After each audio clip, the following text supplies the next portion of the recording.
And if you forget a good podcast. you want to commit suicide. Here's what's interesting about you.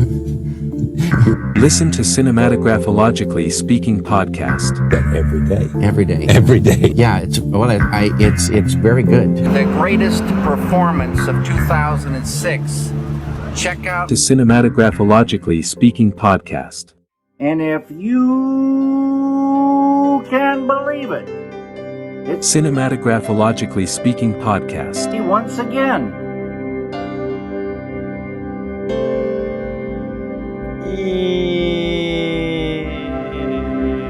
And that's our song. Thank you, Steven. Wow. What a podcast we have today. All the fellas are here. Say hi, fellas. Hi, fellas. No! Hi, farts fellas. So farts fellas. Fart smellers, smart Hello, fellas. Henrique. Hello, Henrique. Shout out to Henrique. Okay. We got some disclaimers. We got some coughers in the house. We got some bad audio in the house. But we're all winning today. Oh, cut that, editor. Okay. Brody's gonna make it all fine. Yeah. The audio is going to sound good on my phone. I already tested it. It sounds good. Oh, the H-1B visas I've got. Yeah. I can outsource all this now. Yeah. We are here to talk about David Keith Lynch. Keith. Born 1946. I never Missoula, saw Montana. Died the other day, age 78.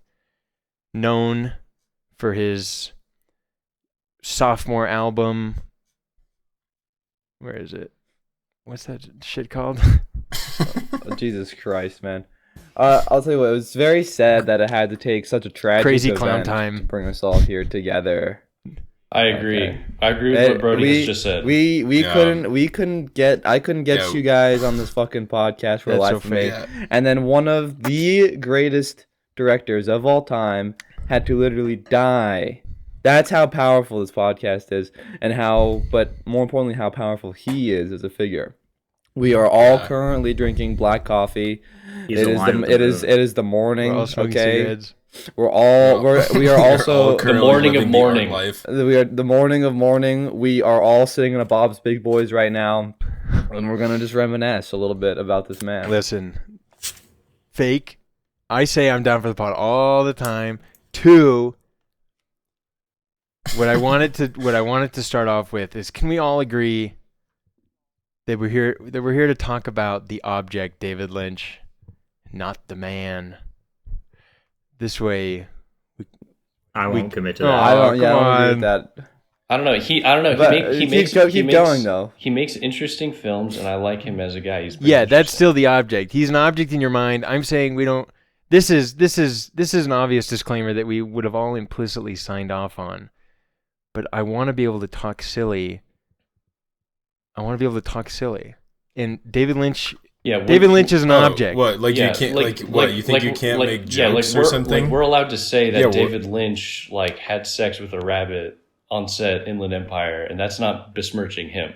That's nothing against him. We're not talking about the real life human being David Lynch. We're talking about the object in our mind, David Lynch.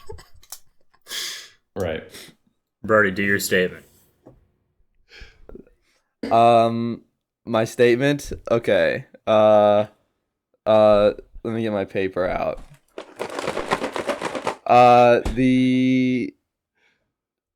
All have had a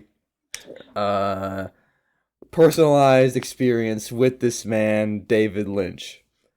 David Lynch, when I was, I think, first getting into film as a hobby, as a side gig, as a side gig, as a small boy of about 18 years old, I decided, what's with this fucking David Lynch guy? I've heard a lot about him. And I went to special guest Tony's house, and him and I watched Eraserhead together. I was so confused. I didn't understand anything. But I know I was intrigued by it. And I promptly go online and I look up Eraserhead Explained. I find a video of David Lynch on the stage, and he says, explained, what are you, a fucking retard? Just watch the movie. And then I understood the movie. Then I understood everything. Okay? From that point on, I was off to the races. Mulholland Drive, great movie. Great movie. I think about Mulholland Drive all the time. I actually, spoiler alert, don't stalk me. I live kind of close to Mulholland Drive, and I drive past it on a regular basis. And I always then get to think about that movie again. Next, and then this is the one, this is when it all came together. This is when the final David Lynch puzzle piece finally fell into my brain, okay? I was at Steven's house. I was in this room of Steven's house that I've only ever been into once, and to this day, that was the only time I've ever been in there, which is the den, okay? Yeah. And it had like this big blue fish tank where we watched Blue Velvet. Steven, me, and two other of our friends who are not into film. Steven and I loved Blue Velvet, okay? We watched it in that little den. Our other two friends were bored. They might have even fucking fell asleep. Who knows? But that was a great movie that I got to watch. One of the people we watched it with was special guest Ennis. Special guest Ennis, that's right. And then from that point on, I think I watched Twin Peaks, which was obviously awesome and super cozy. Did you watch like The Return and everything? I didn't watch The Return. I didn't watch even season 2. Holy shit! So you did not watch Twin Peaks? Oh, so you don't even know who David Lynch No, is? I didn't know. Yeah, that's exactly right. Hey. And then I watched lots of his like perfume ads and lots of things like that he's made, and more importantly, I've seen tons and tons of interviews because for me, knowing the movie is only half of knowing the man. The other half of knowing the man is knowing the man. I mirror this journey. Lynch is that an important entry-level experience that you then revisit later and get to more fully appreciate. And I was big on the Eraserhead Explained, Inland Empire Explained, parts 1 through 5, which, by the way, is longer than Inland Empire by almost double, and all that stuff. But I basically had the same experience as you. It's crazy that we're like the same. We're all sitting here together. Lynch lynches the American psyche. He is the linchpin that lynches the American psyche. And like any good lynching, it's got darkness. it's got morbid curiosity. It's got a dark, moody atmosphere. I love Lynch. The first Lynch I ever saw, and maybe one of my I think it's the first Lynch I ever saw, and maybe my first like filmic, oh my god, this is what film can do moment was Lost Highway in college, alongside fellow podcast member Troy. And it was really something. I mean, obviously it would be stupid to say like you just instantly understood it. We watched the Explained, and that was helpful. But it really, I mean, like as you revisit Lynch and as you just get to know Lynch more, you entered the psyche of Lynch, and you see so many recurring motifs going on that you really feel like you're stepping into an actually pretty stable logic. You step into something that he's been toying with his whole life, and so in that sense, you actually do get to know the man through his many different films in a pretty direct way. Ironically, even though it's all mired with like symbolic transformation, but it is like pretty clear that you're watching kind of the same movie a bunch of times. But I mean, they're great. I mean, that's not a diss, and there's clearly differences, but yeah.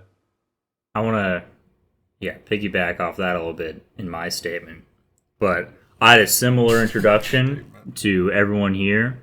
My first time watching a Lynch film was Inland Empire, part of a double feature with Troy, Steven, and That's a crazy first David Lynch movie to watch. And special guest Ennis. I think we watched Tree of Life first, and then we did Inland Empire. Oh, this was at no way, no awesome. way. This was at That's non-special guest Jacob Discord's house. Right. Dude, that sounds brutal. This was in a college dorm. We were all drinking Four Loko. Okay. That was awesome. And I remember specifically about halfway through an Inland Empire, I look over and special guest Ennis is just cold asleep. No diss, but that was definitely a defining part of my first experience. And honestly, I didn't have the same impulse as some of the people here to immediately run into the warm, embraceful arms of the YouTube video essayist to spoon feed me in terms of meaning. And but at the same time, I wasn't as I was still a young kinophile at that point. I was still watching, Usual Suspects and things like that. So I wasn't really looking to scratch. I was barely scratching the surface of Kino. Was that pretty crazy? Like, did you even know that movies like that could even exist before you saw it? It was wild, and it was sort of a moment of awakening, and it's still Inland Empire is still my favorite David Lynch film, and I feel like, to Steven's point of Lynch films all sort of having the same themes and feeling like the same movie. In preparation for this, I watched Eraserhead and Lost Highway for the first time, and I also watched Mulholland Drive, and specifically Mulholland Drive and Lost Highway feel very similar, with all of the identity swapping and the erotic overtones, and then even Eraserhead felt sort of like it had like a kernel of those sort of ideas in there. It was obviously super focused on like eroticism, identity, and I guess a little bit of this idea steam. Of like lots of steam in Eraserhead. Yeah, factories, goo, but machinery. And even Blue Velvet, I mean, obviously super, super erotic, but like, not that this would detract from his filmography at all, that they all are focusing on similar themes. I think they're fleshed out in pretty unique ways in each of the films, and it's not even always working with the exact same like visual metaphors or something. Like, it's always sort of switching around, but the forms are always the same. Yeah. I feel like sorry, did you have more to say? No, I'll get to it later. Okay, yeah. I was gonna say, I feel like, the first time you watch, I can't remember what my first Lynch film was. I think it was probably Mulholland Drive, but I don't know. Yeah, I feel like I did a similar thing where it's like I went to go watch like Explained, but then it's like, I don't know, the Explained is like, so it doesn't capture the whole thing, and then it's like, I feel like by the time I watched Lost Highway, which was like one of the like later film, like of all his films I watched, that one was one of the last ones I hadn't seen yet. There is just like clearly, I mean, I don't know, like Steven was saying, it was like the internal logic. It just makes sense, like, as you're watching. I don't know, I feel like sometimes you watch them and then things happen that like don't make sense, and then like you're gonna return to it later, and like eventually it will work. Like Wild at Heart is one of the only movies of his that I watched where I was just like, I got lynched. I need to watch that one again. But yeah, I feel like with the themes being similar but different, I don't know. I mean, I feel like they're all about like the not just sexuality, but like sexuality is related to like the beyond, right? Just like something Steve and I were talking about the other day is like the how it's like the sexuality is kind of like the entry point or something like that for getting at this thing of like the beyond, right? That's like underneath and inside everything. And I don't know. I mean, I feel like Lynch does like such a good job of like convincing you of that, you know? It's like it's like kind of hard. Like sometimes you're like not really always like in that mindset of like feeling that is sort of like a real thing or like a real place or like with these and then I don't know, I feel like every time I watch like a David Lynch movie, it's like that thing really fucking gets me with just like making me just like terrified of like the beyond. I couldn't agree more. So I don't know. I feel like sexuality is also, for me, it's a little bit more about entry into the behind. But I think, well, what does this mean? What does it mean for all of us to have such a similar experience? I mean, listen, we all hate the explained videos, but listen, I mean, come on, cut us some slack. We were all like 8 or 9 years old when we first saw Eraserhead.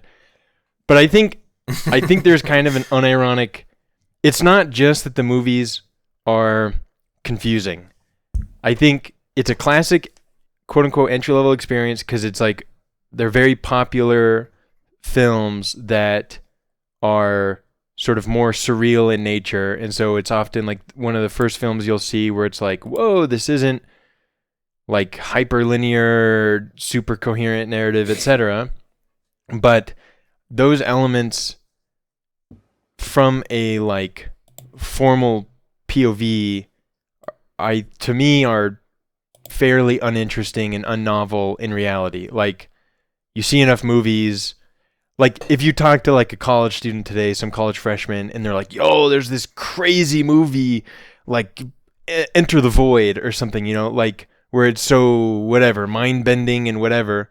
But you see all these movies and you're like, oh yeah, there's like 5 other movies like that, and there's a bunch of things that are just as surreal and crazy and nonsensical as Lynch or whatever, right? This isn't what makes him so great. The explained videos, it's not a mistake, I think, that, of course, for any movie of that level of popularity and of a moderate level of confusion will spark enough movie explained videos. But it's almost disconcerting how fruitful they are. I think Mulholland Drive, for example, right? When we think about Lynch, we talk about Lynch and what's so great about Lynch, right?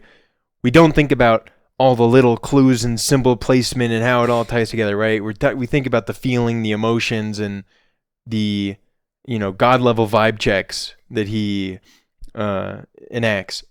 But it is totally true that Mulholland Drive Explained parts 1 through 1000 are actually filled with highly coherent arguments for all these little clues and placements and symbol-y related maps and all this stuff, which honestly kind of bums me out. Like, I don't know exactly where I'm going with it. I'd like to hear thoughts, but does that make sense what I'm saying? Like, he actually did. Like, he actually did. Well, the symbolism, clues, it's all related, blah blah blah stuff that like college freshmen are obsessed with, and that these explained videos seek. Right, that's what they want to showcase, and he actually was doing that, and none of us think that was really all that good or important. And maybe it was just like to surface level tie it together, but and it's not just look at this complicated maze I set up, but in the mind of a college freshman, in the minds of us when we start, for most of us, I imagine, the more complicated a movie is a real value to us. And he actually made complicated movies. He didn't, you know what I mean? Yeah. So unnecessarily, you're saying sort of what bums you out. Oh, you're saying that the fact that not just the way that people are reacting to it, but the fact that it exists in the film in the first place is what Sort bumps of. you out. It's kind of like, right, this, if I can just refer to the whole thing as like a sort of Mr. Sophistication type endeavor, right? It's something that young people are obsessed with, and when you're like getting into films, you totally correlate sophistication with whatever value, and these explained videos feed off of this type of thing.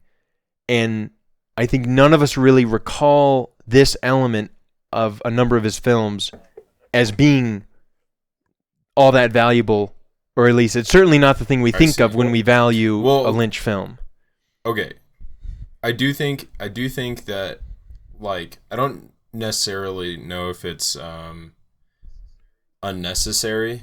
Like, I think it's like, a lot of it is part of the I wouldn't whole, say it's unnecessary. I'll take that back. Like, it's like okay. Because I think like Twin Peaks is kind of the most probably that way of like anything he's made, with just the sheer amount of symbols and like puzzle boxness that it is. Like, it's definitely like one of the most that way. But I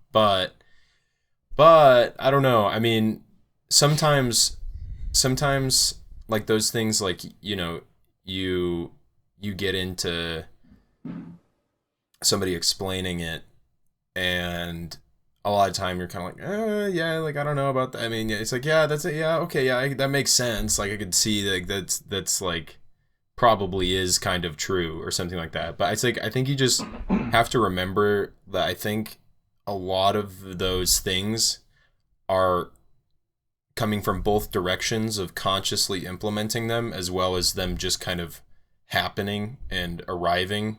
Like, they just, like, he just arrives at certain things being that way. I mean, it's like the most famous thing is like the creation of Bob in Twin Peaks, you know, is just like he just had there's like the set decorator, or I think he's a set decorator, like, was inside of Laura Palmer's room or whatever, and then somebody said something about him being stuck in the room and he can't get out, and then that image suddenly sparked like this whole everything, and he's like, oh, that's just like correct, like that's like right, like we gotta do that, we gotta make that a whole thing. And so I think that's kind of it's as far as just like analyzing it, I think there is an analysis of how things, of like the internal logic, that isn't so boring and so oriented around this really like kind of cold one-to-one, this thing, the blue key and the blue cube and the blah blah blah blah blah type thing, and more about, like, I don't know, the symbols can both be this one-to-one thing and also these very amorphous things, and that, like, by reducing them to the one-to-one explanation, it doesn't, that is only part of the amorphous whole of when talking about those single symbols. Does that make sense? So I don't know. I mean, I don't know. I mean, I think that, like, that's like, it's kind of a hard thing to do in your head when you like hear it, you know, because it's like you have, like, I feel like I have such like a visceral reaction of just being like, ugh, like, I don't want to hear that. Like, that's just not what it's about. But I think it is, I don't know, I think it's both at the same time, like the but yeah, if I could just quickly clarify, Well, sorry, I want to hear, I'm just quickly, I'm not there, embedded in what I'm saying is no critique, rather we're all talking about how the way we got into it, and the, you know, all these explanation videos, and I'm just observing that the films are to some degree intentionally extremely ripe for this type of result. Yeah. I mean, there's definitely an allure for the complexity, but I think that's really all it is. It's like, it is just a hook, and it puts the viewer in a mental space where they sort of forego all of their like ordinary assumptions about how things are supposed to work and like structure, and then that sort of lays like fertile ground for you to have all these emotional experiences, right? It's just a way of like, I think that it acts as a way to disarm the viewer, right? And that is like alluring because it primes you to have these these higher level experiences, which we all agree that are what we truly value and remember when watching these types of films. Like, and insofar as like complexity is even a value to begin with, I mean, some of my favorite films are like extremely simple, right? Like you, and I know that you all could agree as well. Like films like Le Fils, like Amour, like something like L'Argent or whatever. Like they're all very simple premises, and there's nothing crazy happening, but they're like very emotionally poignant and like impactful.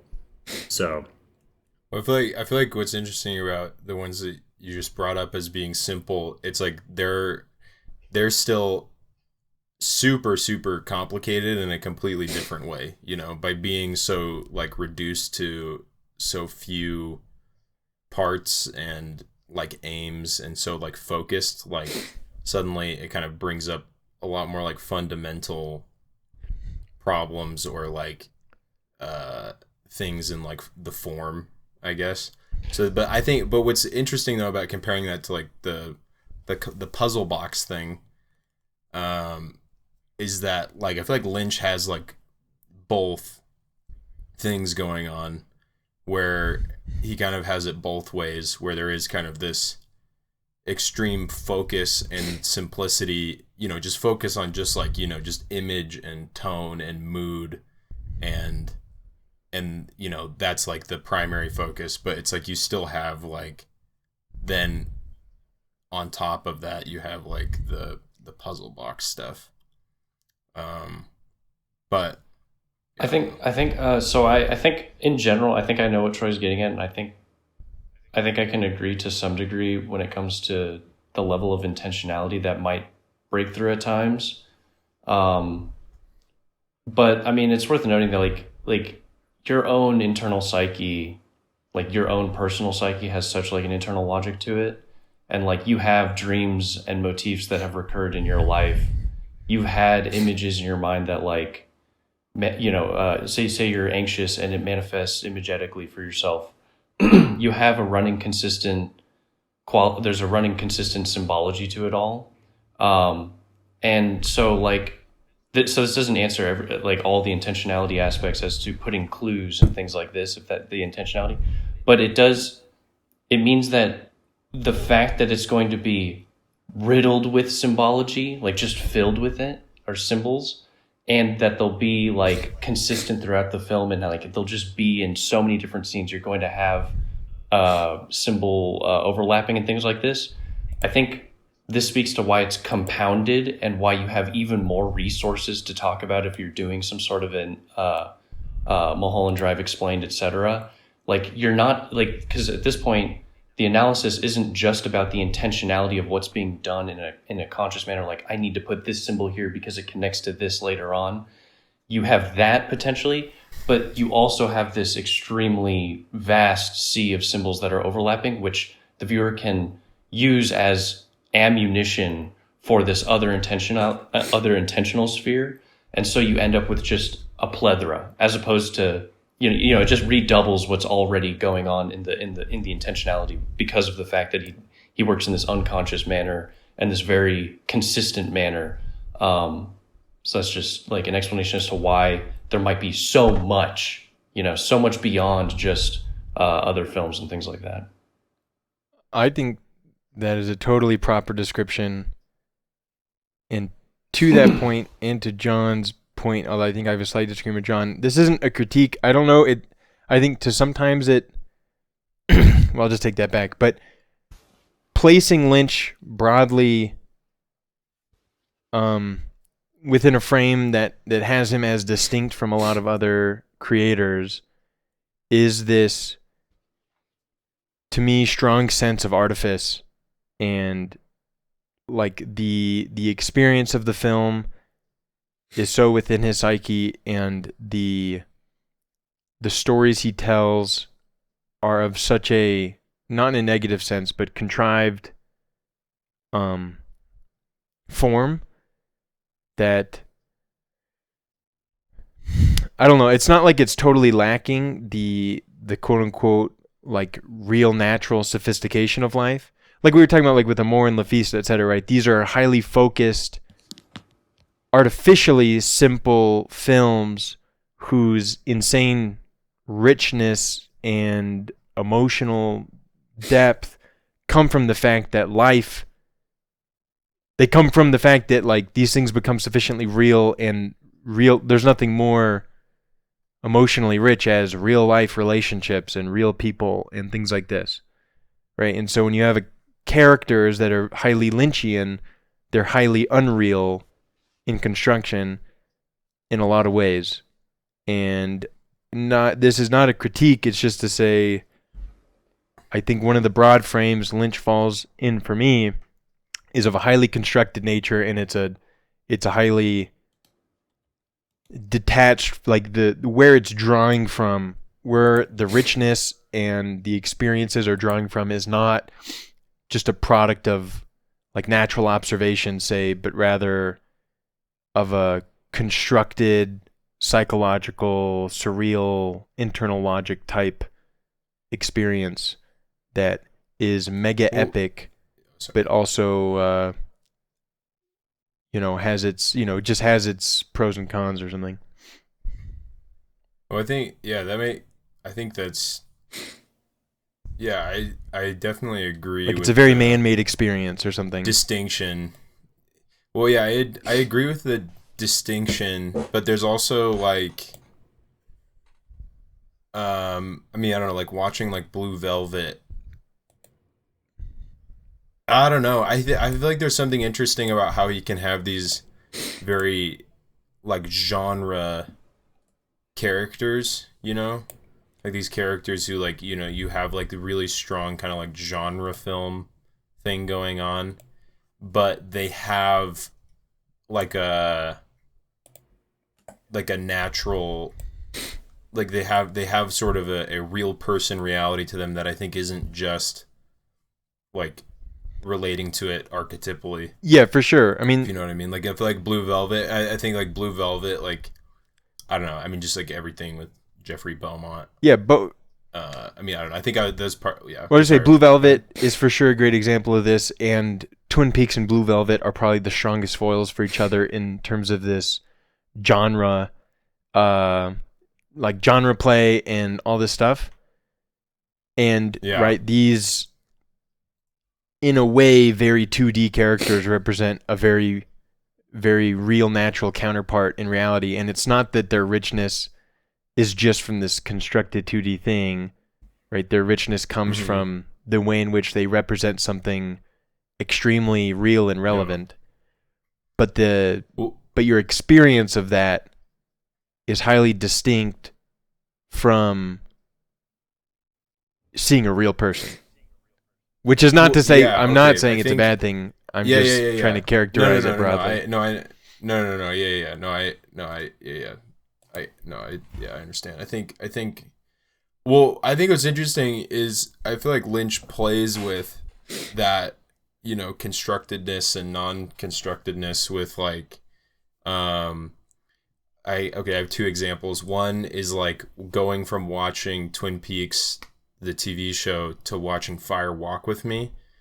And it's like there's this massive jump in like things suddenly being like way more like it's no longer like a soap opera in the film Fire Walk with Me, or like in Mulholland Drive when you cross over into like Naomi Watts, like what, like, kind of ends up feeling like the quote unquote like what's actually going on or whatever, but like when you cross over into that, like her character, because you're kind of watching it like you kind of like don't, I mean, at least my experience when I first watched it is like you like can't tell how much like Naomi Watts is like putting it on as like the doe-eyed, like smitten, like Hollywood dreamer girl, and then all of a sudden you hit, that you cross that threshold, and then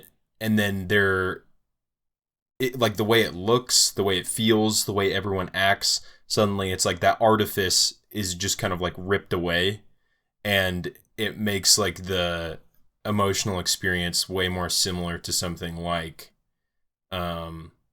something like Amour. So I think, or not. I mean, whatever. Not necessarily Amour, but you know what I mean. Just like that kind of film. And so I think that's like a huge part of like what he does with like double dipping in like being able to kind of like make a character be like hit this really, really wide spectrum of like actually like this kind of like feeling of non-artifice, like this is an actual person in front of the camera, and then that same person can also be this like very constructed archetypal thing, and then he can kind of play with the fact that those are all kind of contained in like a single person. Yeah, I don't know. That is, I think that's like a consistent. I think it's a consistent theme and like tool that he has, that he uses like throughout his filmography, and some like have that really direct like sharp line between the two, like in Mulholland Drive, and others I think kind of play with it on a scene to scene basis, like in Blue Velvet.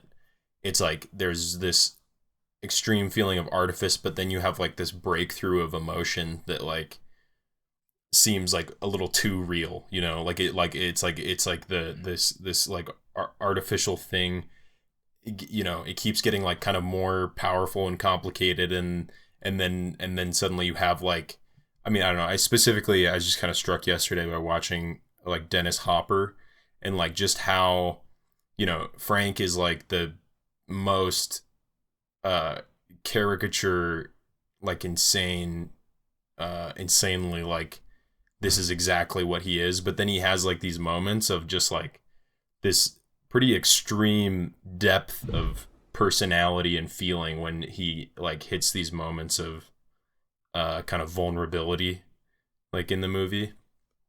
So I don't know, there's something interesting about like how he's really interested in artifice, but like it's not like complete artifice, you know, it's like there's like this line that he's always riding. Yeah, well, and he also, I mean, like I think we're all going to agree he's like super aware of the contrived nature of what he's doing, and like so much of thinking of three scenes, two in Mulholland Drive, obviously the acting scene from Naomi Watts and the audition, the audition and the Club Silencio are both instances where he's really trying to show that like, regardless of how contrived something could be at the outset, and that you understand on one level is contrived, you like just through the medium of film and through like, I mean, just the acting itself becomes the reality. And so you fall into the scene and fall into it, and you care, he shows that you can't help but care about them as real people, regardless of how contrived it is. And you have a reality breakthrough in those scenes. And then also in Blue Velvet with what's her name? What's the main woman's name? Dolores. What's the actress's name? It's like Rose. Laura Dern. No. The Blue Velvet, or Blue Velvet, but the Laura Dern. No. Dolores. It's Rossellini. Yeah. I'm just trying to remember her name, like her actress name. Gotcha. But yeah, anyways, yeah. Isabella Rossellini. Yeah, thank you. Yeah, when she's like naked in the room, and like you're just thinking like, you know, someone cover her up, you know, near the end of the film. Yeah. Like you really like you have, and I mean that's the whole point. Like you've totally given up on caring that this whole movie is contrived. Whereas on the first viewing, you're like, okay, what's it going to do with this contrived nature? Okay, this is standing in for this. This is this. Yada yada yada. And at many times you'll operate from this distant viewership, but like you always break through to a point where you're like, regardless of how surreal it is, you've passed into it and you buy into it as a real thing. You've suspended the complete the contrived qualities that I think are certainly there at the outset. And so at various times he wants to show that, like, you know, just regardless of how contrived it might be, you're going to pass into it and you're going to take it as real. And on just one side note, like I didn't have that experience with Eraserhead.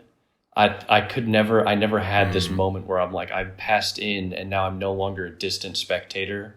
Like that's something that's I think really comes up more in his other works, is like passing into it and giving up on this, like entering the contrived world, and really entering it, and giving up the fact that it's contrived altogether for brief moments, yeah. I feel like at the end of Eraserhead, like with when they're in kind of the like white void and they're singing it with that song is playing, like I feel like, at least when I've only seen it once, I think, and I think when that happened, I feel like that kind of maybe served, at least it felt like it was. I mean, I don't know if it's exactly the same thing, but at least like it felt like it was like becoming more than this like story that had been like made. So I don't know, but yeah, I mean, it definitely is a lot stronger, and is, I mean, yeah, Mulholland Drive is like insane with how, like with the audition scene, it's like such an insane like formal flex, like with just how easily he can like take, like, they like play the scene, they like rehearse the scene, her and who's Rita at that time, her and Rita, like they rehearse the scene and the lines sound awful, like it sounds like ridiculous, like it sounds so stupid, and they like make fun of it, and then suddenly you're in it, and then it just becomes real. But also I was gonna say with the Blue Velvet with Isabella Rossellini, when she's like standing naked in that room, I feel like that's like a point where, it's, obviously it's the point where this outside dangerous world crosses over too close into the kind of nice idyllic world, because she's like literally in the home. That I feel like there's something about that when it happens that it's like, it just seems like real, it's like you're not relating to it in this kind of distant narrative way, like you really are just like, at least I like, you feel like so uncomfortable, and you think about being in that position and having this like, naked crazy woman in your house and trying to explain to your girlfriend like what's going on, like that. And I think that's something that like, there's lots of other parts in that film and lots of others where it's like you're not placing yourself necessarily in that position, you are like more of a viewer, but it's like the way that it's constructed with having Jeffrey and Laura Dern's character, like they like have that, they go to that party and they have like, they like make out and stuff.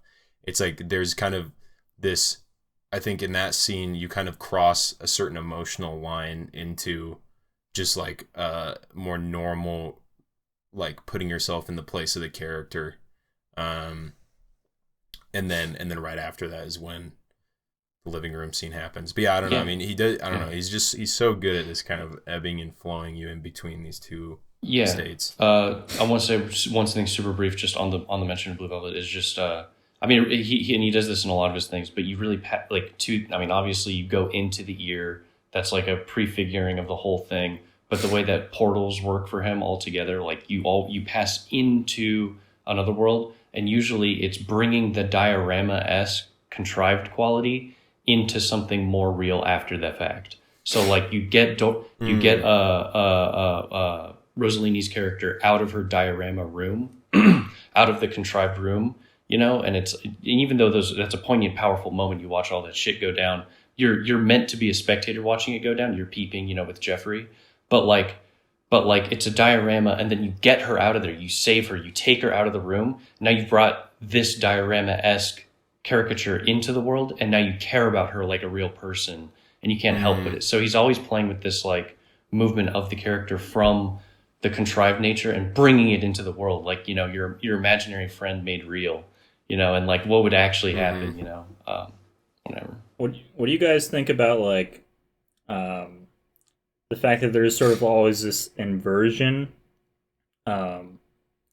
where, obviously a big part of these films is that moment where you cross from like the mundane, quote unquote, real life into this like absurd, maze of symbols and characters and stuff. And it's weird because when you're watching Lynch films, like you reach a certain point where the sort of mundane reality is the thing that feels distant, whereas the like absurd sort of secondary world feels more real. And there's always this like anticipation when you're in those scenes, like in Mulholland Drive or Blue Velvet or something, where you're like anticipating crossing back over into that. And I recall specifically, because I was just reading Lynch's Wikipedia after he died, he had this quote where he talks about growing up in mid-century America and, the white picket fences and the sort of idyllic nature of it all. And then he mentions like, playing outside, everything's great. But then if you look at like a tree, you start to see these ants, right? And it's sort of like, if you inspect the world like deeply enough, there is this like seedy underbelly of like absurdity and violence and horror, right? Which for him, like the base reality is that sort of mundane, perfect, super like ideal life. But then like in Lynch's films, it sort of almost feels like the opposite, like at a certain point when you're watching, you get to a point where you believe that like the absurd parts are kind of like when everything's normal, and that's when you feel the most sort of like anxious, right? Is when there's nothing crazy going on, and like Naomi Watts is just like walking around in an apartment complex, and you're like, oh my god, this is crazy. Yeah, well, I feel like that's like in Blue Velvet, it's like the idyllic world, and like it's the reality of its like positive qualities that are not just like a mask or like a farce or something like that to hide the absurd.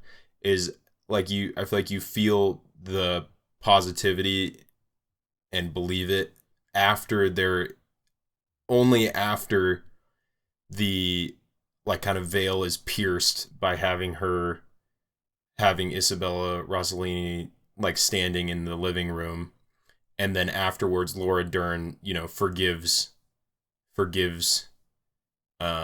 Jeffrey, and and they kind of return to this more normal like mundane world, but with kind of like knowledge that the world is they say it like 100 times in that movie, like this world is a strange place or something like that.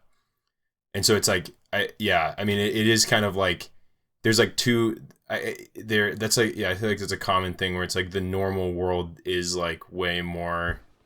Well, I think in Mulholland Drive, what's interesting, like you bring up that like, yeah, when she's just wandering around her apartment, it's like way more terrifying. I think part of that is also because of the quality of like the surreal world is like this kind of comfort in this sort of fantasy of like things making sense. It's like these like Hollywood elite like people in control are the people who are forcing this thing to happen to like take Diane away from, or take what's her name? I forget what her name ends up being. What's her name turned into after Rita? Like, what's it actually? Yeah, what's Betty? Rita's real name? It's like no, not Betty, Diane, not Naomi Watts, but what does she turn? Yeah, it starts with the D, doesn't it? Diane? No, it's like this is the girl, right? Yeah. And it's that name. Dude, I forget. There's too many. They have too many names. Yeah. There are names other than Betty, Rita, and Diane. Yeah, there's the. Wait, is it Diane? No, it's not Diane. It's doesn't matter. Oh my, all right. It doesn't matter. But anyways, basically, it's the first name you hear in the film too. It's like what I was saying. What I was saying is that they there's like a comfort in this fantasy that like the reason she's being taken away from Naomi Watts's character is because she's being the director is being told by some greater forces that he has to choose her or whatever for the film. And so I think but so then when you cross over into the real world, or like quote unquote the real world, I don't know, I don't necessarily think one is like gives primacy over the other, but like that it's way scarier because it's like all of those things that you're so sure of because you're being shown it like become how they actually are, which is like the reasons are kind of more unknown, and like the forces, these like mysterious forces for why things are happening and why she doesn't want to be with her are like they're undefinable. You bring up a good point. I mean, like the movement goes and this I think is common for him, but like it in a way the classic the diner scene, the homeless person in the back is causing this, the dark person in the back is causing this, but it is this like it is like this personified controller. You see that in Eraserhead also, like this personified controller of evil actually gives you a kind of sense of security to it all. But then you move towards like the final resolution of things. And like you enter how Betty's actually being treated, and you realize that the reason things are going wrong, it in one sense it's not the personified person, but the personified person is still there. It's just like, remember that even though this personified person is a contrived stand-in and it's not actually doing the thing, it is operating psychically all the time. Like there is this force, this beyond thing causing things to be wrong in the in the interrelational dynamic between Betty and Rita. Like you realize that there's actually some sort of vampiric dangerous force going on here. Like there's it's this movement of beginning with the personified thing, and I think you're right that this gives it more stability. And this is also maybe to Jacob's point where it's like a lot of times the dangerous elements or the surreal, absurd, horrific elements have this sense of security because they have this very like really clear symbolic logic of like what's causing the problem and things like that. But then as things proceed, like you realize that these are forces that are in everyone, like they're in you, they're not just external. So you begin with the externalization of it, but then you realize that it like moves back into the personal. Well, it's like when Frank, it's like why like one of the scariest parts in Blue Velvet is when Frank like turns around in the car and like hits the gas galaxy mask, gas. Says like you're the galaxy gas. He takes a hit of his galaxy gas. Then he says you're just like me. Or whatever the line is. Yeah. And then it's like that's like really scary. Yeah. Like we're the same person. Yeah. Not to reduce. What do you guys think about?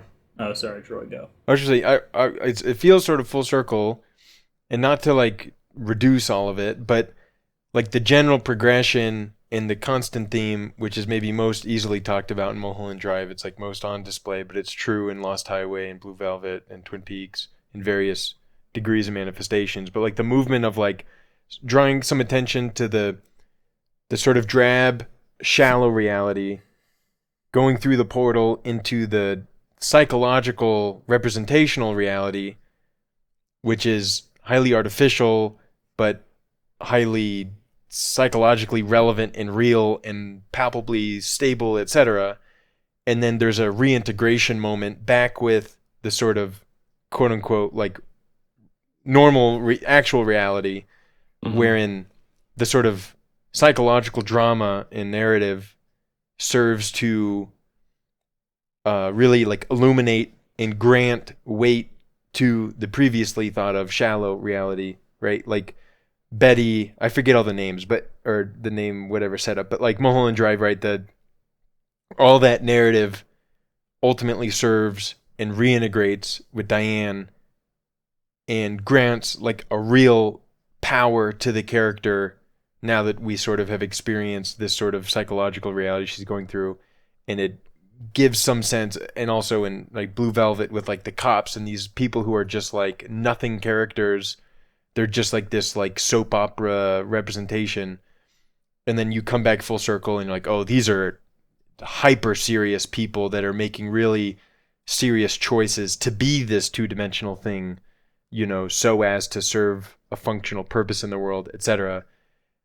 All of it going to show, the artifice, the psychological construction, can break through into reality, right? You've got your Club Silencio, you've got your audition scene, right? which, and then broadly speaking, serves to show something, demonstrate something, say something about the way art operates and affects us and what it's capable of, etc. And then just back to my original thing, this whole dynamic, this whole system and strategy is still one, not still as to say is no critique, but it's one of artifice, right? Like you can say, well, you've got the symbolic representation, you've got the like real person Diane, and we've got both worlds, but the thing that matters to us as the viewer and the thing that produces the experiences or the notable, valuable experiences is the relationship between the two, which is a constructed one, which is a formal strategy deployed and is highly different from some similar experience that might be brought out in some other film that's very focused and straight on, say. And like this is like in some way the highly distinctive Lynchian property of these films is that sort of dynamic or whatever.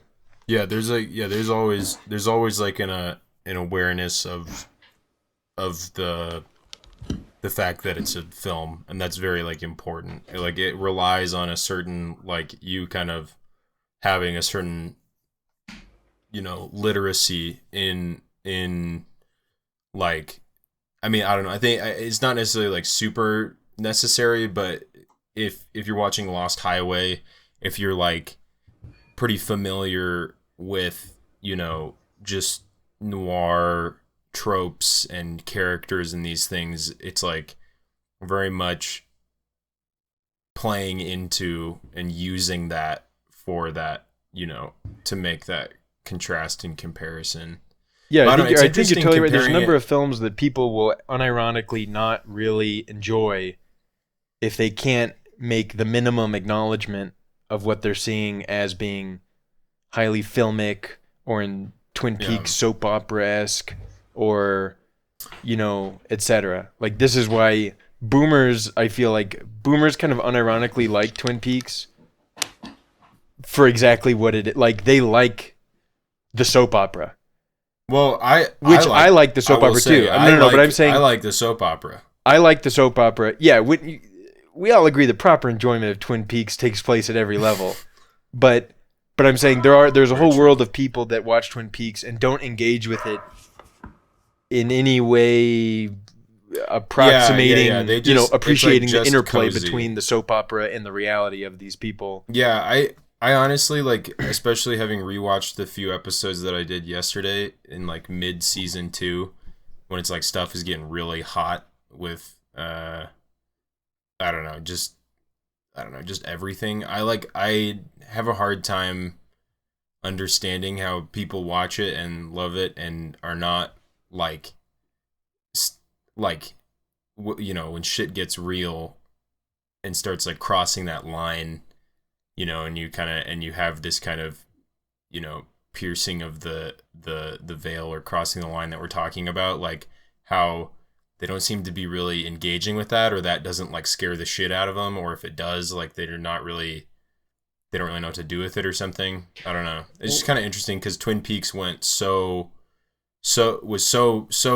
huge that it kind of exceeded a certain framing that like all the rest of his other work couldn't really do, because like all his other movies, no matter who you are, it's like you probably have at least some kind of idea of like, that you're watching a David Lynch film, even if you don't really know what that means. But just like Twin Peaks has this level of normalcy that his other movies don't have, like his other work doesn't have, that like I don't know. I think it has everything to do with the seriality aspect. I think like in terms of the like when I first watched The Return, like it was hard for me. Like I stopped a few episodes and I was like, I just like lost interest and lost the plot. Like I put it away for a while.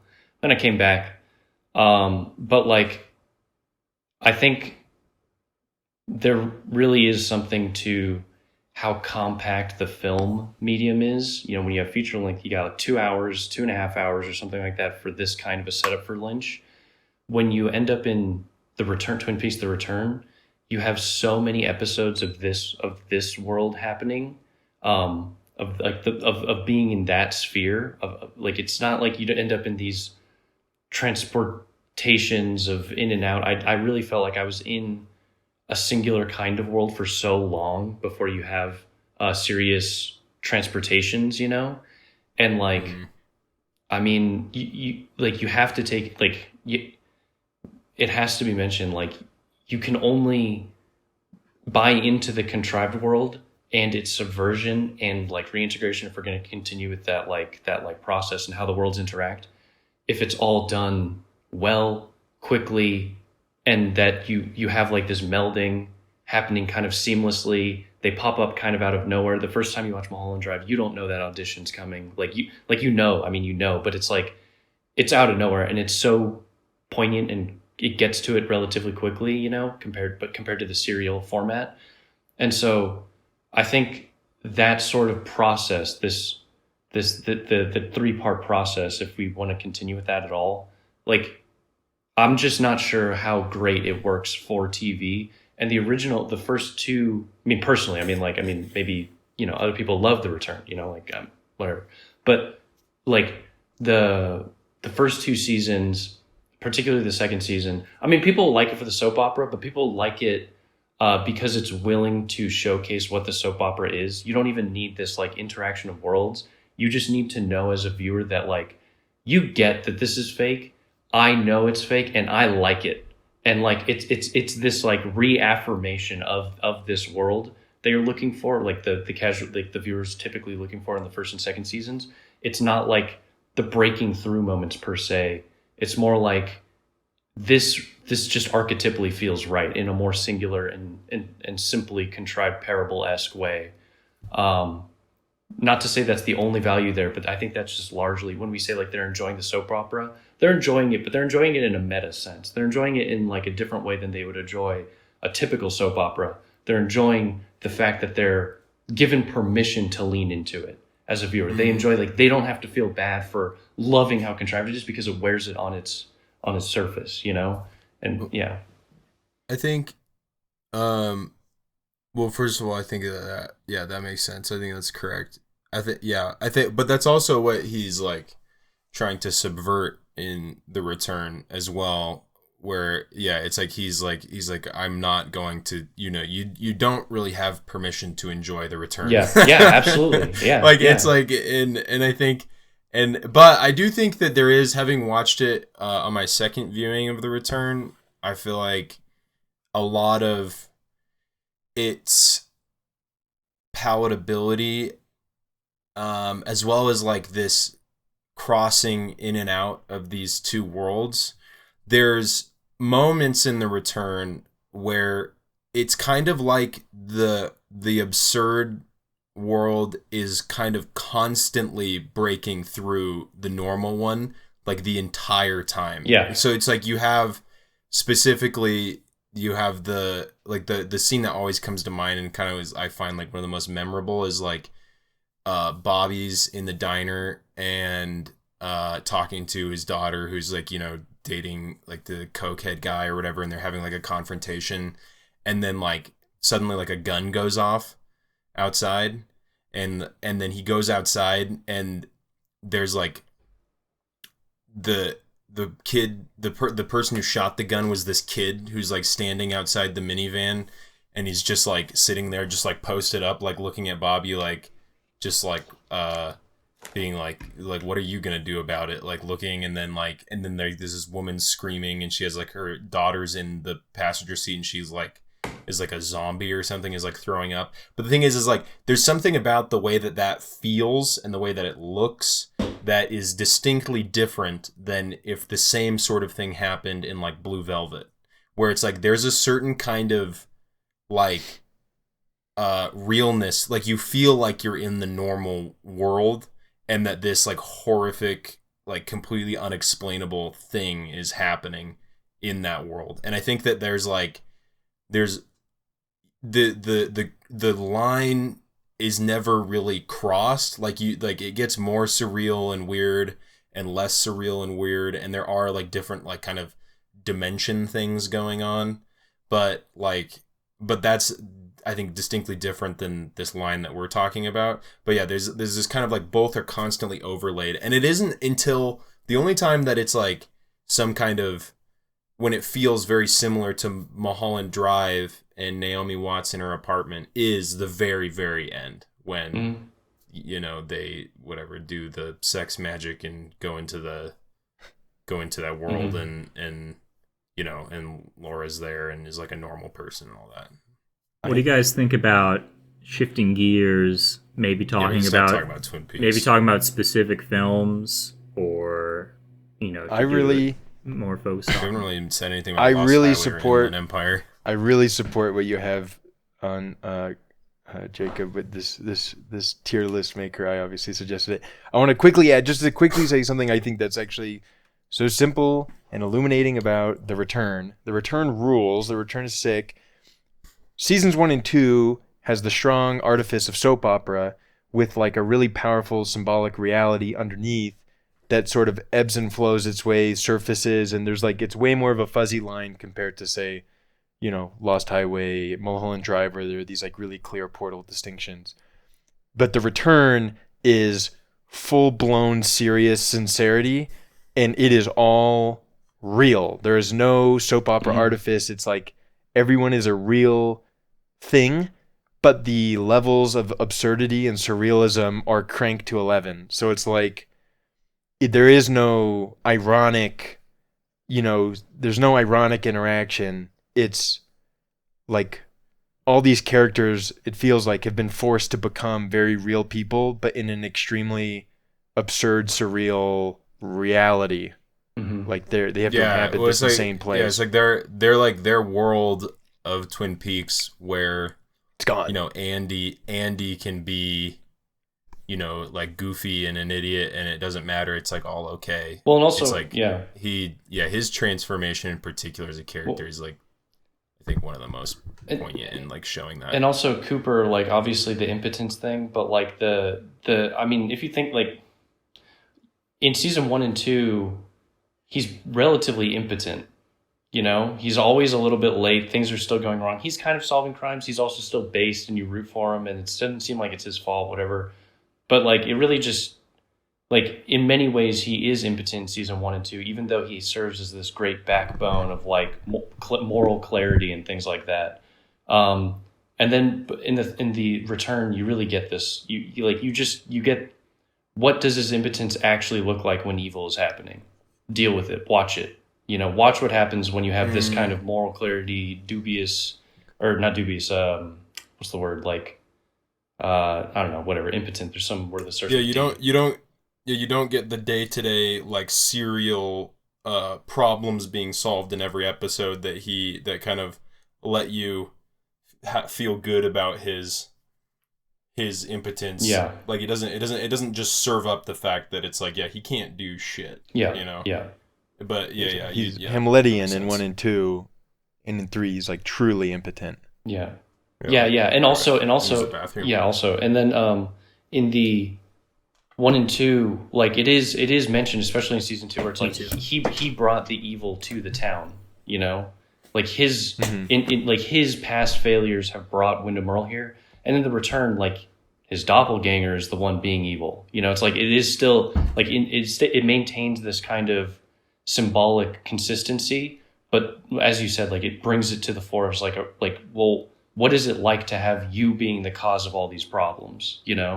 Like personify it still, of course, but treat it seriously. Really treat the fact that he's fucking up, and get irritated when you look at him. Like Lynch wants you to be irritated when you're watching his scenes early on and stuff like that. Dougie. Dang, I do miss it. I want to watch it again, the whole thing. Am I the only one here?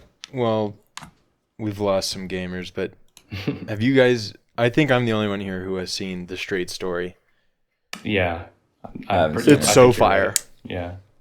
To your point earlier, we ended up not watching it, but I almost put it on for the family.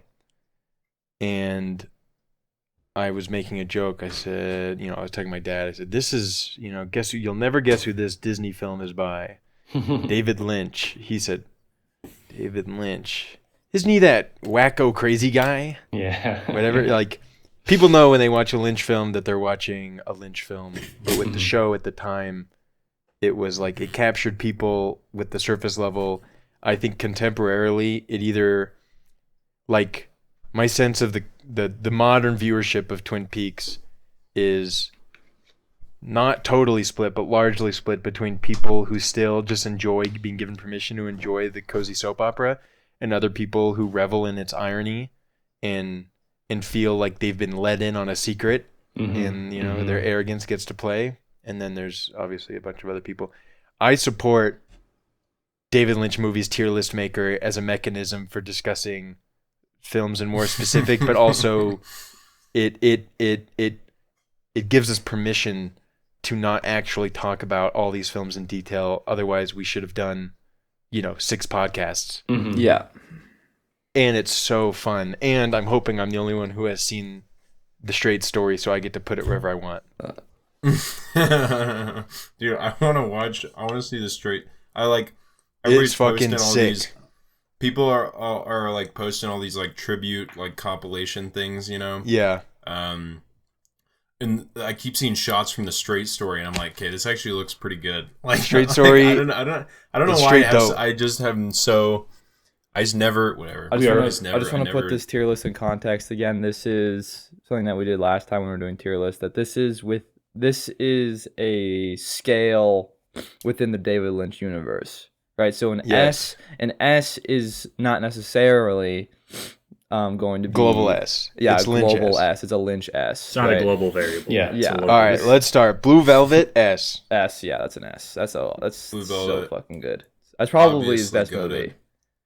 Oh, I mean, I don't know. Hold on, we'll get to the best of these. And we can flex these around later. But for now, round one. Let's get an initial one. ranking before we.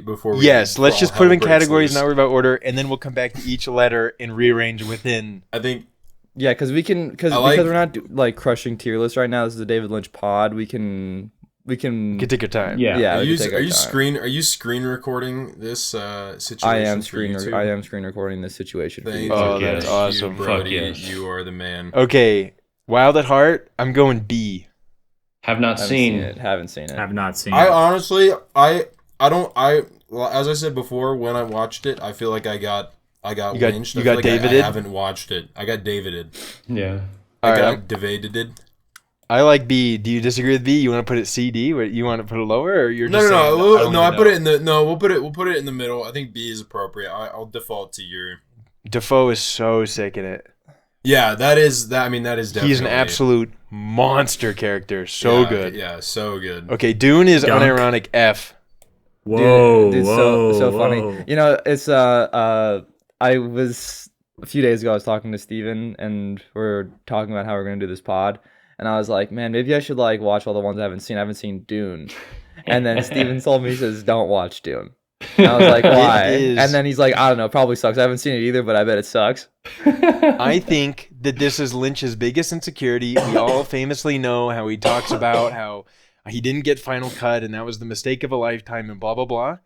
Yeah, but are you ranking the initial release or his later release? I haven't seen the later release. But I just want to say that I actually think, to some degree, this is a cop-out, and he actually made some real gutter shit. When you want... Wait, who has seen it? Who has seen it? I haven't seen it. You think he dropped the ball? Like, you think he... Yes. If you watch this movie, I'm telling you, if you watch this movie, it is really hard to imagine how any form of editing could have saved it. Now, of course... You've only seen the bad version, and who knows, and the edit can never be underestimated in power. But it's actually crazy bad at a really fundamental level. I haven't seen it, but I've heard of arguments from people who like it that are somewhat convincing. I totally could believe that he did just drop the ball, but I do want to say that the process of making a movie is insanely complicated. Yes. And the larger the budget, the more things it's a very, very sensitive thing of like whether what you're gonna get is gonna be dog shit or not. and it's like So you're saying it's I not think totally with his agree. other with his At his this other scale, stuff, the collaboration you was can, so sophisticated. So I don't know. I just No, it really should be S tier. I think it couldn't be good. I think it's unsalvageable. I think how No, I'm not. I think I'm not. I haven't seen it. I haven't seen it. I'm not arguing. No, John's I'm just not saying- arguing I get for it. I to be get you. There's a buddy. lot of I'm just saying- ingredients. I get you. I just want to yeah. make a comment. I think I'm just defending. I think Lynch. it's impossible to cast Kyle MacLachlan David. as this. I have a character. compromise. Okay. A compromise. We all agree. I have a it's an F compromise. besides you. I have a compromise. D for Dune. Okay. D for Dune. All right, great. D for Dune. Wait, I need to clarify. I agree. There's a million ingredients that went into that cake, and one of them was, really it should be S tier because of all these movies. It had the most people work really hard on it. Yeah. But had the most amount of people work. My on only it. point is to say that he constantly Emotional complains labor. about the edit, and I know there's a lot of hands in the pie, but once I actually watched it, you know that so much more went wrong. Yeah.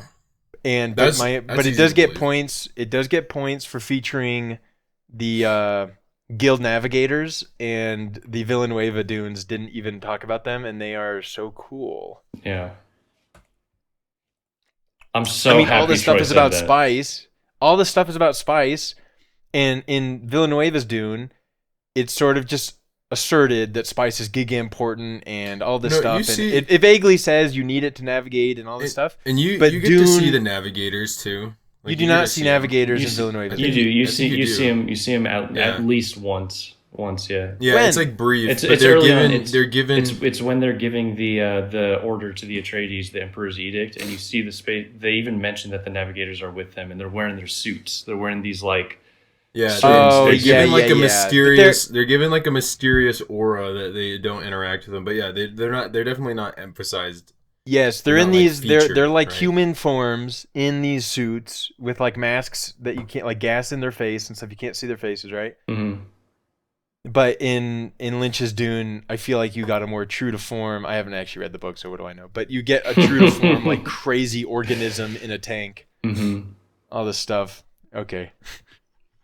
Eraserhead. I'm actually surprised that Steven didn't like Eraserhead so much. Because I kind of would have pinned Steven as liking this one. Granted, it's been a while since I've seen it. And I just want to say I really like Eraserhead. And I feel like if I really like Eraserhead. I just want to say if I ever felt like if I had a child, I would. I You're feel gonna like name it that's. Eraserhead? I'm gonna. First of all, I'm gonna name it Eraserhead. Second, this would. I feel like this would encapsulate my feeling of like having a child, especially like the. That's terrible. Well, hold on. Get that back, no, dude. That's because evil.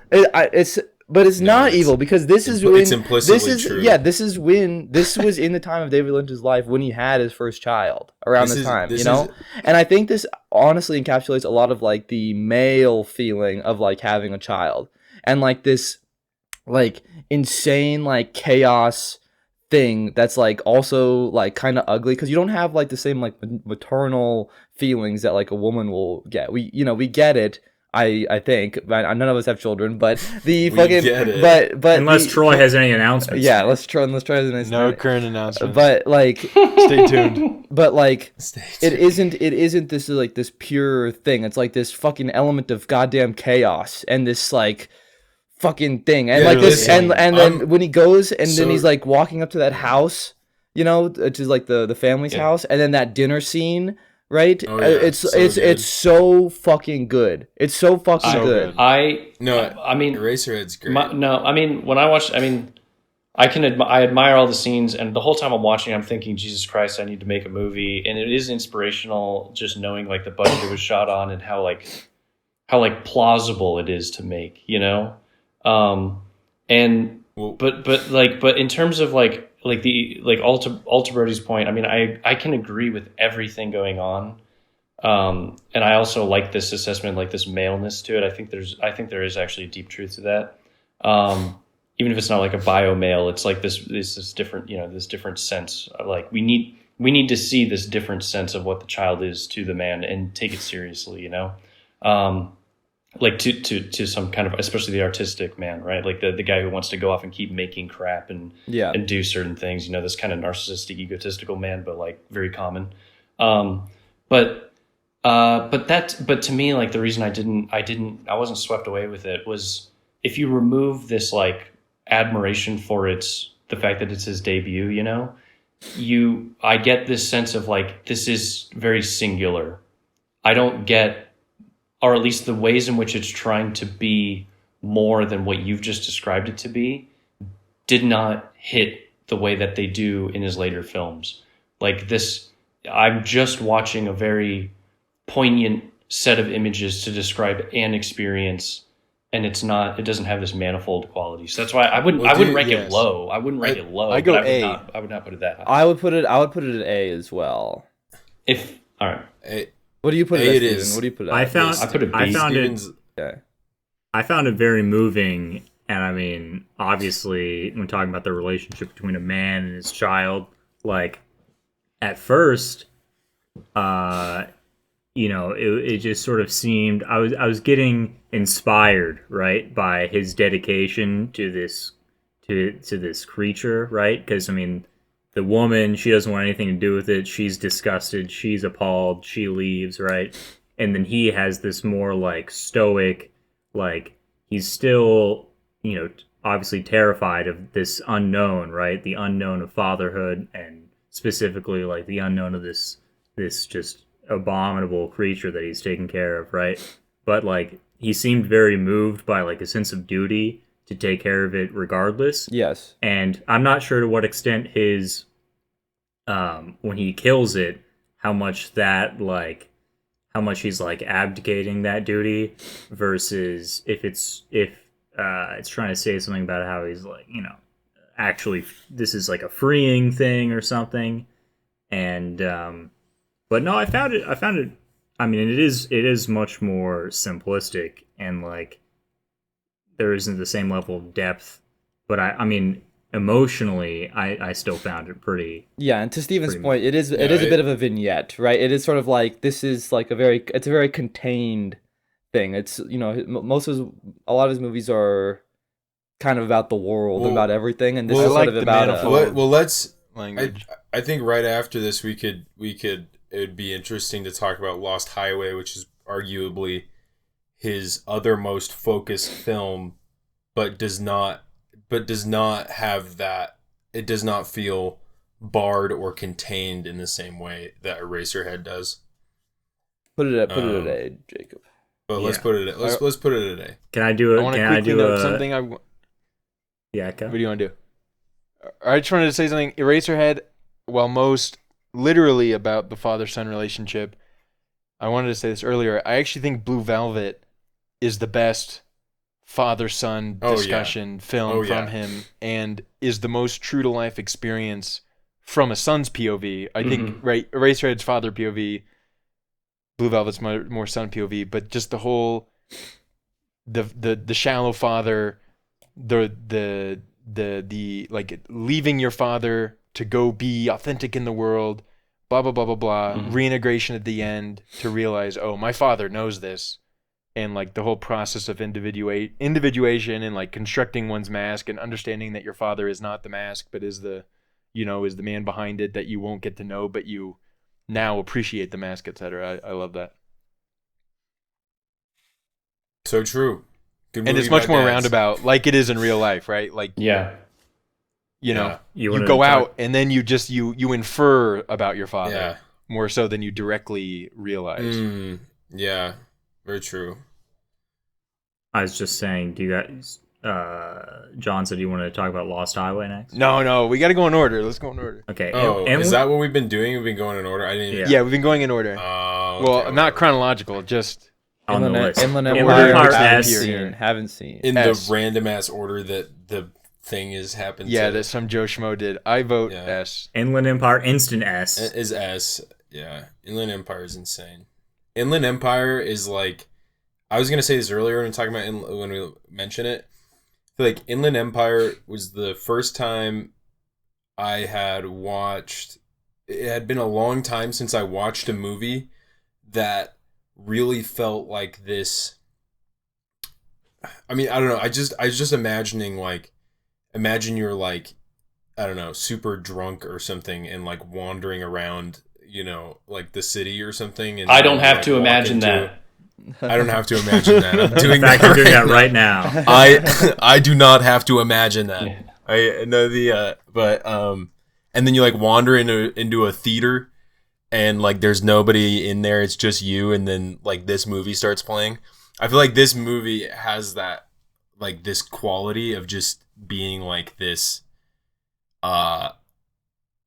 complete artifact, you know, that like when you're watching it, it's like it feels so it seems so unmoored from any kind of framing or like context or place that you know, allows you to interact with it in this way that's pretty rare. I feel like the more movies I watch, like, it used to be like every crazy movie I watched, like, it felt that way. It was just like, wow, what is this thing? Like, there's like no like historical, I'm not like embedding it inside this historical context or this genre, or like or just like the history of film and understanding, like, kind of, oh well, this clearly is being, you know, influenced by this or is coming out of this thing. But yeah, it used to be like every movie I'd interact with it in this way of it just kind of floating there. And I feel like Inland Empire was the first time in a while that I watched something that felt that way again, which was very, very exciting. What's it about? I haven't seen it. Can I just, I gotta say this. I think I won't even participate too much in it because I don't remember it well. I think, like Ennis, I was kind of falling asleep because we were double feature for locoing. I have watched parts of the Explained. I would have to rewatch it before having strong thoughts. But I do have one of the strongest thoughts possible, and that is, what a title! What an absolutely perfect title. That's probably his best title, IMO. It is so perfect. It's so good. That's all. Yeah, it is a I'm crazy down with perfect title. All I have to say, it was, for me, the first movie I'd seen with Terry Crews in it.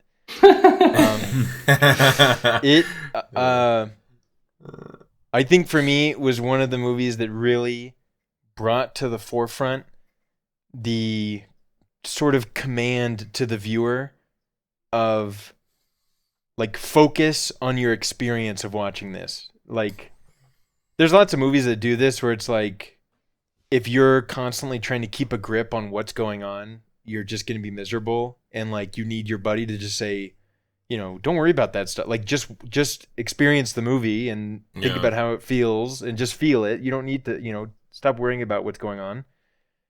But this was, I think this is like the maximal version of that, where it's like, I mean, literally you're in like a completely different narrative and emotional frame of reference, like every 3 minutes. And like, these people become all these different people all the time. But it is also a total cognitive flex from him, how well the emotional narrative is told. Yeah, it's so coherent. It's so emotionally coherent and so emotionally, like, the emotional narrative is so coherent. And from a Mr. Sophistication POV, it's surprisingly, like, maybe one of his most symbolically coherent, consistent, and, like, just from a mere complexity point of view, sophisticated films. Well, something that's interesting, it's so disconnected. It's so disconnected from coherence. It's also like insanely elaborate in its consistency. I mean, I've not watched any kind of Inland Empire Explained anything, so maybe I'm completely unaware. But it strikes me as, you know, compared to like Mulholland Drive or like Twin Peaks or I don't know, Blue Velvet, has like these objects, you know, they all have these like very clear objects and words, you know. It's like, you know, you're like talking about like fire and stuff in Twin Peaks and whatnot, that like it's all of these like very clear puzzle pieces, versus Inland Empire seems like the amorphous quality to the symbols is at its maximum, where there's not really like, oh, this color, you know, reoccurs here and here and here, or like this specific object. It's like things just kind of remain like abstracted while still having this very clear, like, I don't know, symbolic weight or something like that. It seems like the most successful in being able to avoid the puzzle boxness while still keeping this like symbolic coherence, I guess. It is one of the films where when I watch it, even when I rewatch it, I literally have chills the entire time. That's so awesome. It's just so powerful. intense. Laura Dern is an absolute, I don't know, Goliath. Boss woman. I always think about her like interview Boss up in the woman. building. I think before the Terry Crews, like she has like some interview with a detective or something. Oh yeah, you know, that's one of so the best. sick. John, to your point, I unfortunately have seen the 5-hour Inland Empire Explained thing, and to my own credibility, I've seen the movie a few times after seeing that. But my point is exactly to your point, which is it's crazy how true what you said is, and yet it is like Mulholland Drive, maybe times 5, in terms of like the little puzzle of it all. Yeah. Lost Highway. I give that either S. bottom of S or S. top of A. I did not enjoy this as much. S. We're not getting within the categories yet. S. Oh, okay. It's S. Oh, you didn't. It's S. I think it's S, and we'll get into within the S category later. I'm fine with S. But I think it's S. I don't know, guys. Great movie. I'm gonna dissent a little bit here. I watched this for the first time last night. Watch it again. Watch it again tonight. Yeah. But I just think, Jacob, I'm in your house right now. How did you get in there?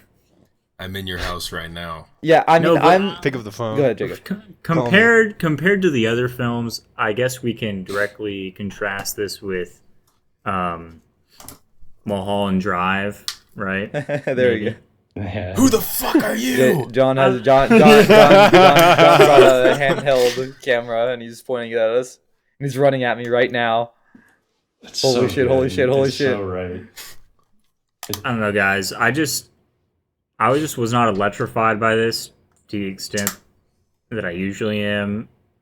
It felt relatively like Insanely epic, mundane and kind of flat. and I was having a hard time not being lay cynical viewer, like I see what this is. You know what I mean? It's understandable. Yeah, I want to back up. I've had that experience watching Lynch movies before for sure. I want to back up Jacob a little bit, and just saying that like it's in the same sense that like Eraserhead isn't an S tier for me. You know, it's like Lost Highway feels a little bit like a Lost Highway felt like a Tarantino movie. No, don't say that. I don't know about that. I'm gonna stand by that. No, dude, it's like one of the I think it's one of the scariest. Like I think it at least for me personally watching it, like I feel like it opens that door to the beyond in a way that some of his others written by Tarantino don't always. Shut up. Listen, what no one realizes is Elsmore actually had a seizure as a result of the jazz strobing light. Okay, that you watch the movie. That's actually true. I did have to kind of squint and look. No, I'm in agreement that it's not Blue Velvet, it's not Inland Empire, it's not Mulholland Drive, but it is S. I'll settle for B. It is. Whoa! There is no. Whoa! Okay, Jacob doesn't get a say. This is insane. Put it in A. This is put like it you in have to be A. disqualified. Put it in A. Now that I know that it's Dude, B, this Oh my hold on. gosh. Hold on. How does this work? Do we vote? I think we've got 3 S's. I wanted an S. We got 3 S's. We got a B and A. So that puts it in an S. Yeah, I put it as an A.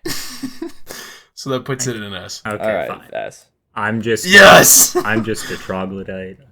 No, Jacob, you will come. Jacob, I think around. You're right.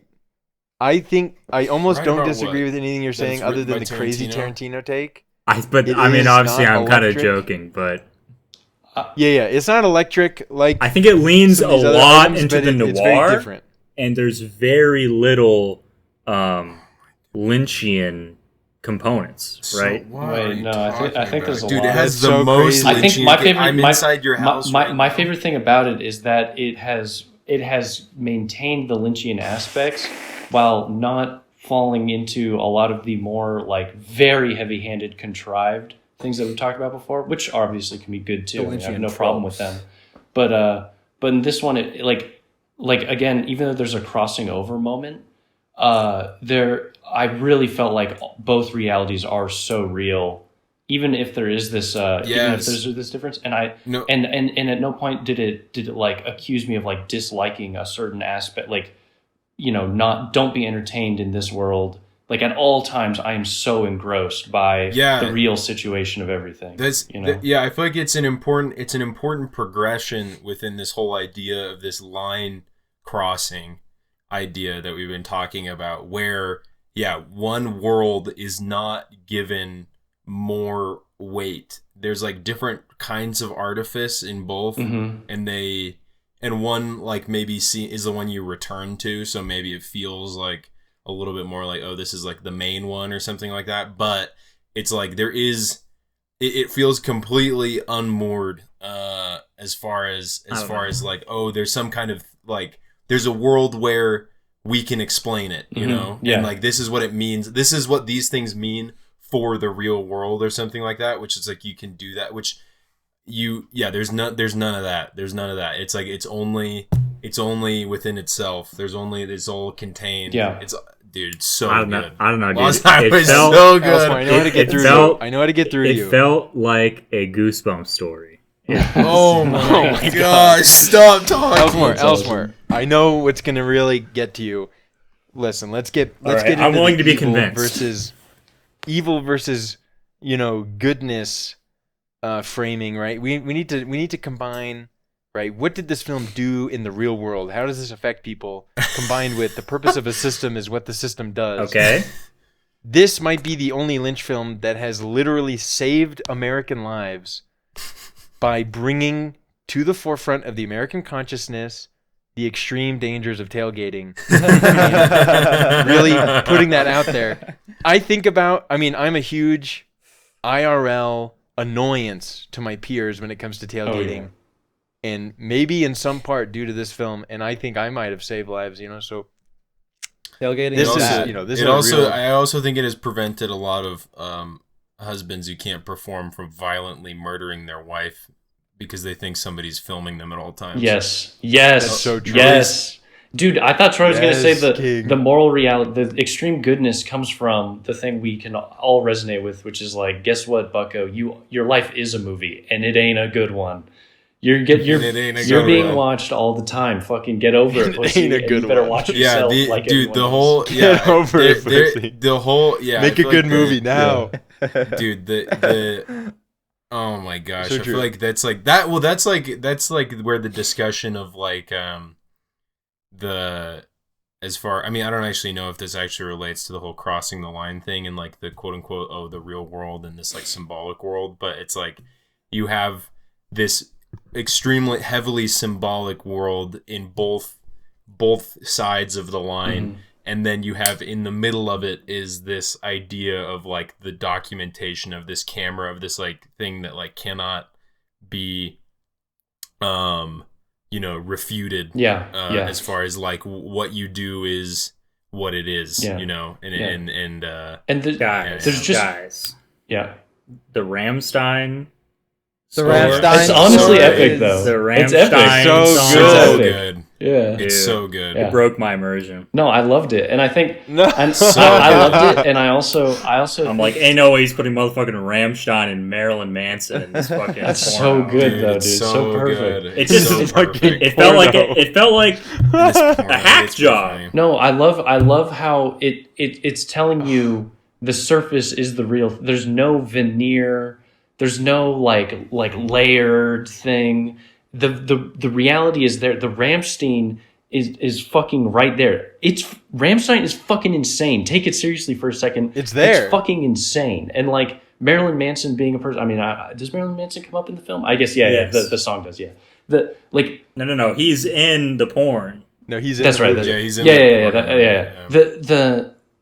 There is no like, and also you know, it's another film set in L.A. and like this idea where it's like no more La La Land. Oh, you've got this fun model. Let's play with the cultural mythos of this one. Let's play with this mythos. It's like, guess what? We all know this shit is evil, and it's evil all the way through. And I love it. You know, it's like we don't need this tripartite thing at all. John, I love that there isn't like a portal thing. I love that it maintains the juice that you want out of those things and things you get, but you don't need it told to you anymore. You as a viewer you bring it into. You already know that those sort of differences are occurring all the time.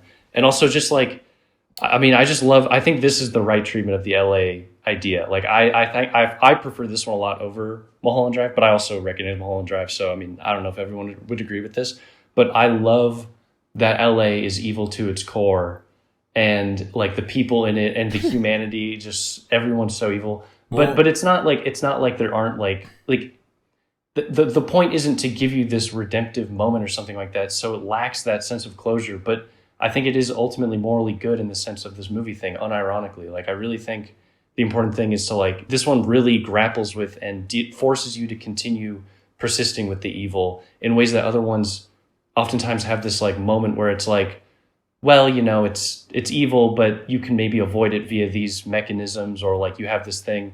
No. Like those are insufficient. Your shit's still fucked. Like your shit's gonna be fucked.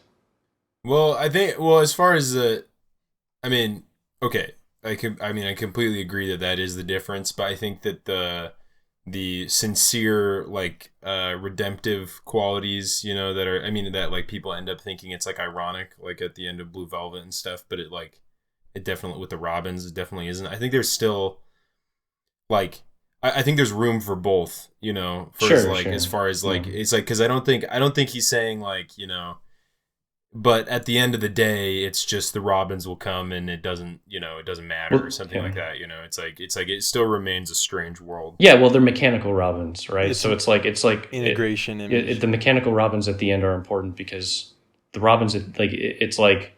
The whole point is like there's this disturbing thing that's awry in the world even after this reintegration, but it still is nicer than having a fucking naked woman in your room who's been beaten and abused. Yeah. So I mean, speak for yourself. But so like the mechanical Robin's really important. Like the fact that it's mechanical, and then like I don't know, dude. But Lost Highway doesn't need that. Like, dude, I love it. Yeah, it doesn't need that. Jacob, you're telling me you didn't get like chills and like get all like scared or whatever when they're having sex in front of the headlights and then she says, "You can never have me." Oh, dude. Oh, God, dude. Oh my God. So good. So good. Dude, so good. Insane. And then right after that is when he goes into the cabin and he's got the camera and he says, "Who the fuck are you?" Yeah. Oh, God, dude. It's so dude, good. that movie, I mean, I gotta so watch. many great I gotta rewatch it.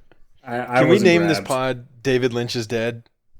A la Dick Laurent. That's great. I did love the there was a moment I was watching Mulholland Drive. I didn't realize it happens in it, but at some point there's a phone call where it's like she's in my house already. Like, how are you already in this? Like somewhere in it, I forget the exact moment. I think it's the director in Mulholland Drive.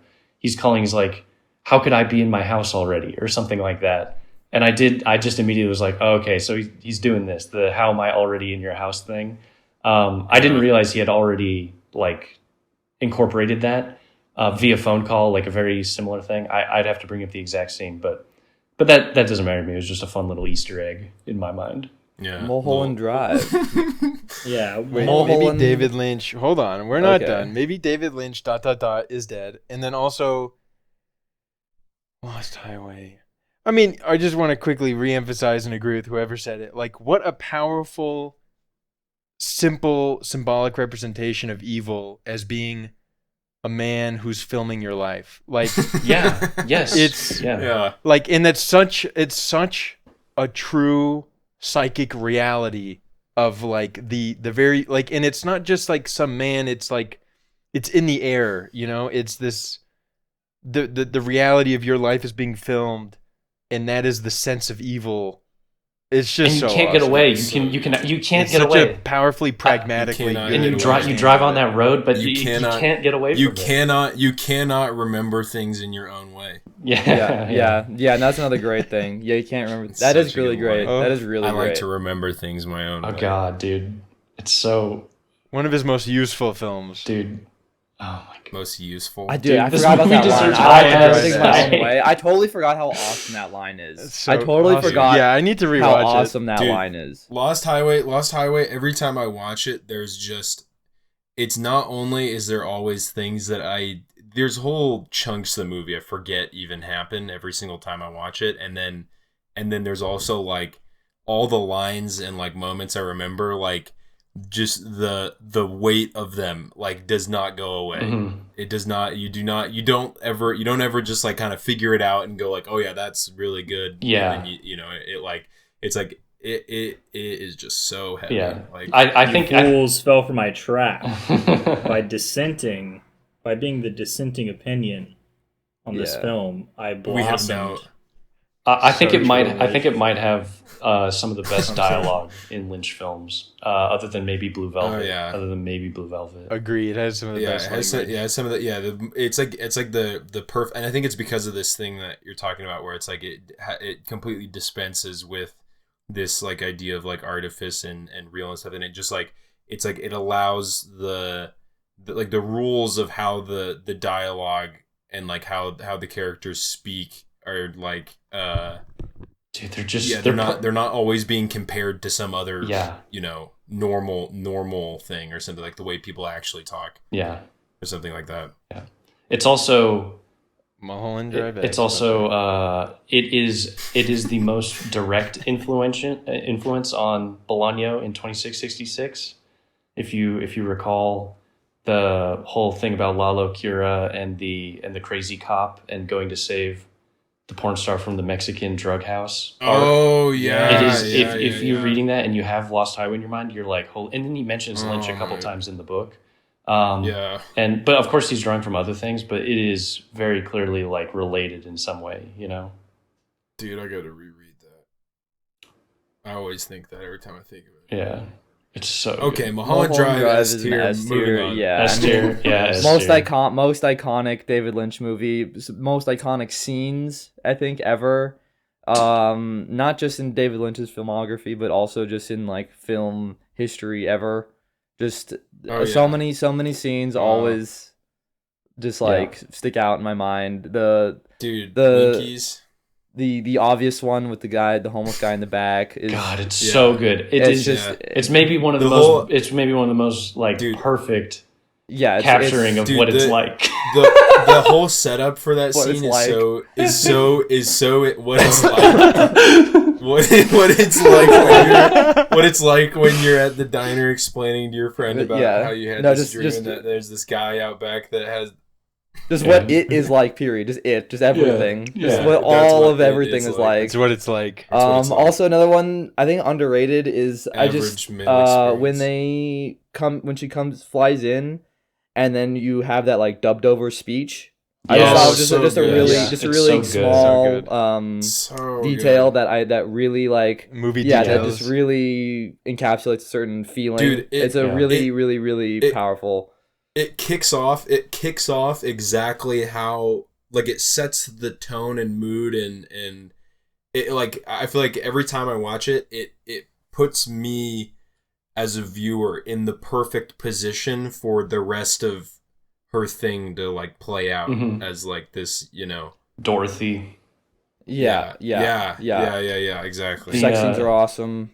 I think we'll come back to it when we sort out the S category. Is when we'll really get into all the comparisons. I will say just because Brody mentioned it, the two sex scenes, one in kind of the fantasy reality thing, and it's like this perfect thing, and then compared to the other one in like her grimy apartment, and the other one and the masturbation too is like, oh, it's so good. Yeah. I also really like the one thing it just emotively struck me like more than before. Instead of just silly, I really like that the director's first reaction is to smash things and break things.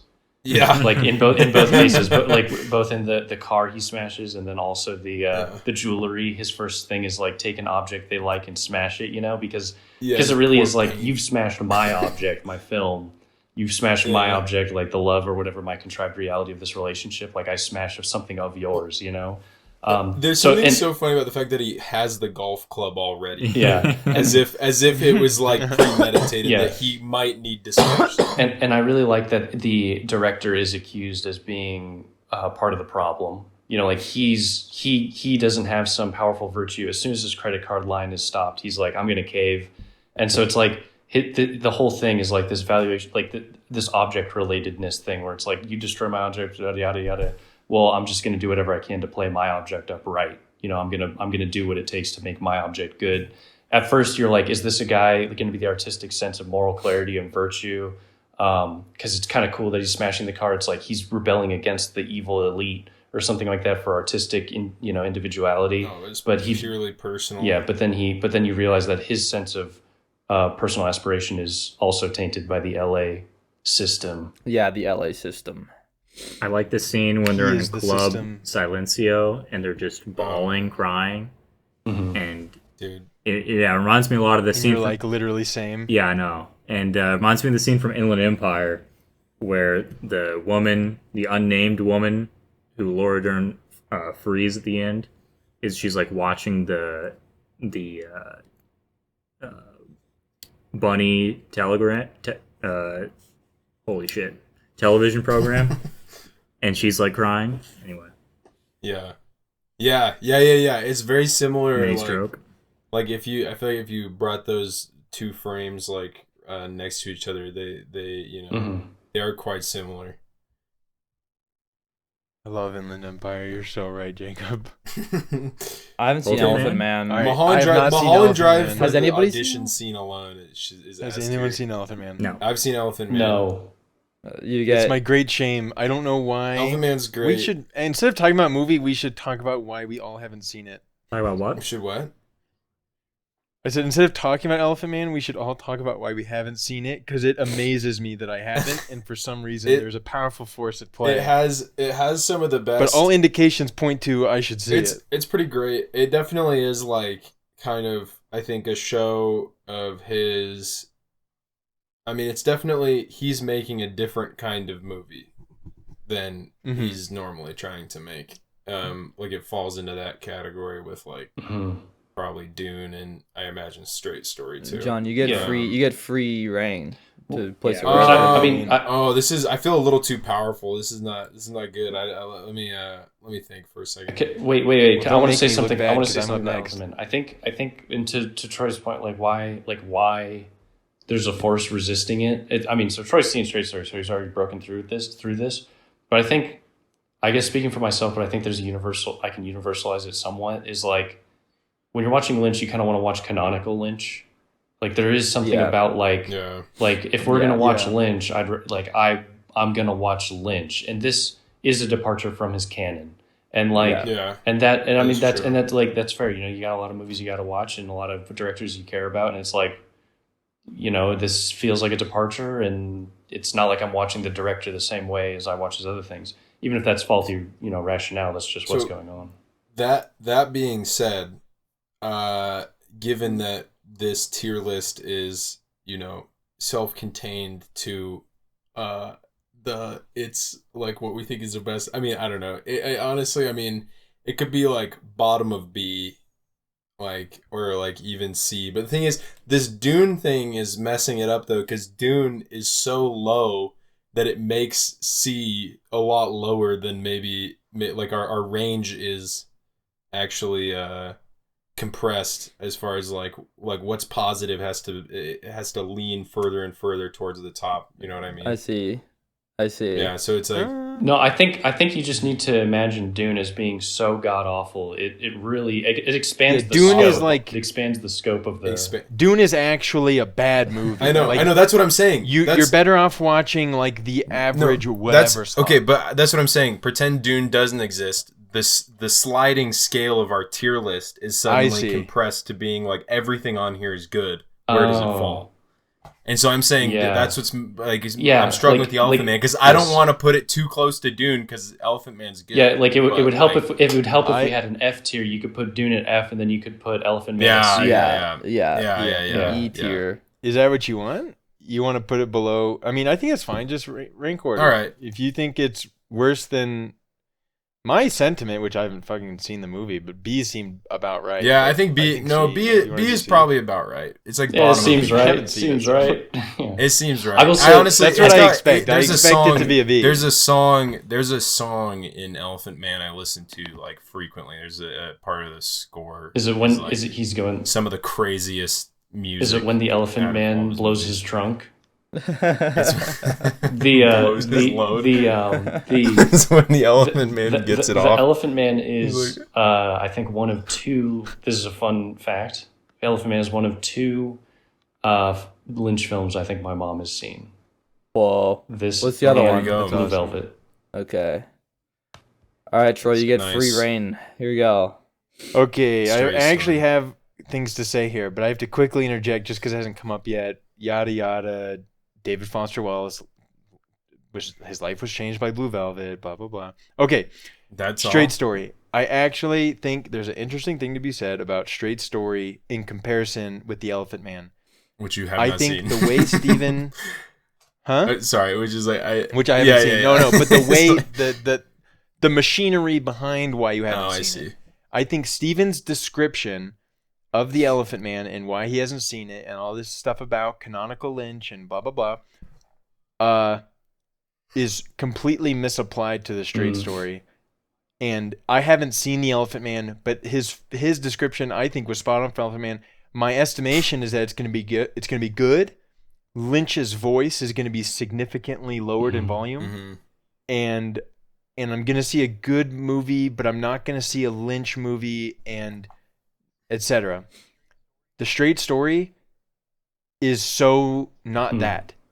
I really want to suggest to you to watch The Straight Story.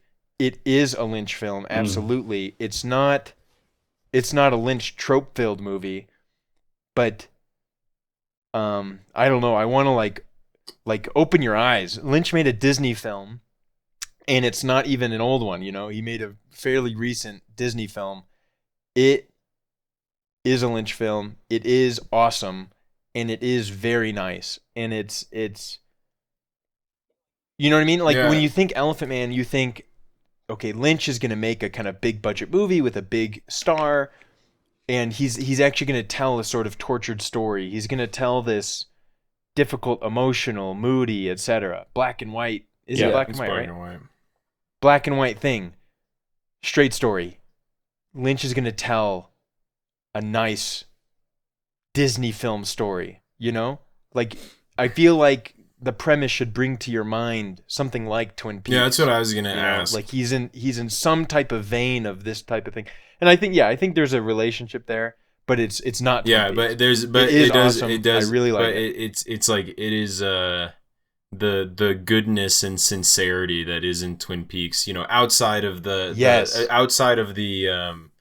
this thing we're talking about like giving permission for this like silly unrealness or something that Twin Peaks has, but just like purely the good, sincere stuff. Like it's like if he focused on that, is that kind of made a film using that as a driving. Yes, I'd say so. It's filled with tremendous goodness. It's also extremely sad. It's number 2 in line for best title from Lynch. And it's very sincere, it's very serious, it's very everything. Dude, number 2, that's crazy. Above Blue Velvet. Well, I mean, Lost Highway. I don't know, those are pretty crazy titles. These names, dude, I actually mean- think Fire Walk with Me is an insane title too. Fire Walk with Me is a fantastic title. Those are cool. The Straight Story is such a story. It's such a It's title such- about it's what such a Lynch is straight doing. story. Yeah, you want to see Lynch make a more? I feel Watch like the Straight the- Story. I feel that's what like Do you that's think what the it Straight is. Story would be viewed more often, especially in like academic circles, if it was called the Gay Story? Yes. You like the And comically, if you maybe know what queer it's story. about, the Gay Story is not. There's no homosexuality in the film, but the Gay Story wouldn't be totally unwarranted. gay story. Okay, I'm putting it anyway. You guys should watch it. It's really nice. I'm putting it at. I'm really torn between B and A, Whoa. but I think it can't go in A just because Eraserhead's there. But it honestly, we'll go back to the letters, but let's put it in B. Okay. So this is a little bit of a tough one because we don't have. I have not seen it. Who has seen it? Whoa. Me. Oh no, I have not. You haven't seen No, I it, have. Elsmore? Oh, I- my only question for this, as someone who hasn't seen it, is because I'm gonna watch it. Do I but where would you best place it chronologically After in my after viewing? season Should I two. watch season 1, After season 2? after It is, season? it is Okay, a perfect. 1, 2, Fire it is a Walk. perfect. It is a perfect transition Yeah.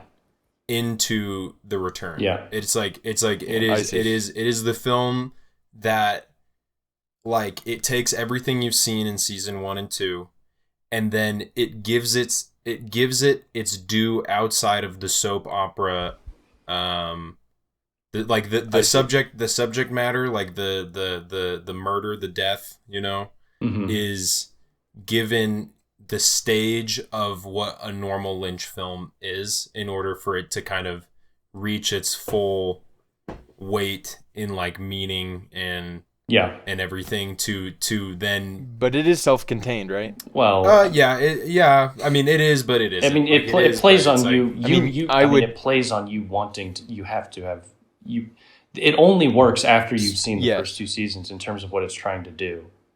If that's what you mean. Yes, but materially, it is standalone. Materially, like I just mean like it's not It's like a prologue. You know what I mean? Plot, right? It's a self-contained plot. Yeah. Like from front to back, you can watch it and it can make basic sense. It's not like oh, what the fuck is even going? I mean, whatever. It's like I want to watch you front to back. You can't watch it like having not watched Twin Peaks. Like right. Gotcha. That would be insane. Like you could, but it would not work. Yeah, it just doesn't work. That's the thing. Like you Yeah. could even watch it and enjoy certain elements about it, but it wouldn't. It's not like I think you're right to say that it's the transitional point between it and the return. And this is not to discredit the return because it is ultimately trying to do something and show you something, and it does something well. But like, if you hadn't had the return made, Fire Walk with Me would work as enough of an ending in terms of what this world is and becomes. So true. That it would have been sufficient. Like we didn't need the return, but we got it and it's cool. I mean, I'm not saying that in a bad way. Like you don't have to have that, but Fire Walk with Me, you have to have it for. You don't have to have the return for the ends of season 1 and 2. Yes, right? exactly. Yeah. Okay, yeah. But I agree with that. I will say, Jacob hasn't said anything. I'm interested in how Jacob feels about the film, but I would put it in like somewhere in S. Like I might like it. Whoa. Or top of A. Bottom I mean like it competes. Like the more I've seen it, the first time I watched it, I liked it a lot, but like not like as much as some of the others. But the more I've watched it, like I think it is. I think it's definitely one of the best. Like it's so good. Yeah, I mean, I would lean S or A. Jacob does not like it. No, I'm sorry. I just like halfway through this pod, I got this crazy migraine. Oh no. I'm sorry. Your grain. But my first experience with this movie. Migraine. Your grain. Our grain. Solidarity. This was also a double feature experience. I believe I watched this with Steven and special guest other Jacob. And beforehand, if I remember correctly, we watched Picnic at Hanging Rock. Yeah. And then we went immediately into this.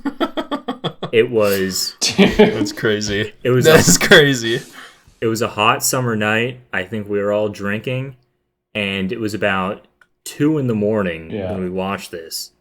And I think I or someone else was laying on the tile floor due to exhaustion watching it. And I have very vague memories of this film. I remember the rape scene, I think, if that exists in the film, or I'm just making it up. Definitely exists. Come on, guys. The entire movie is a rape scene. So real. Of me, the viewer. But yeah, actually real.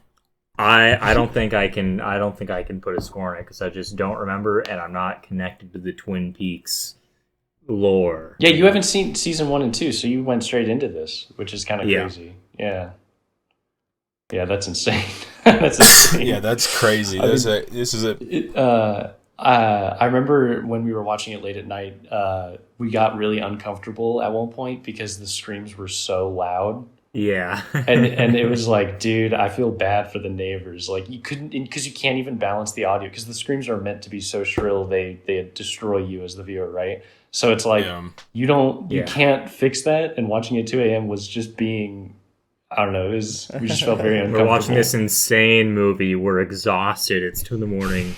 And the film was punctuated by scenes of just insane screams. Yeah. And so kind of an awesome, kind of a perfect, venue for watching. But yeah. On that note, though, Lynch obviously has, a lot of his films have some of the greatest like female performances on film ever.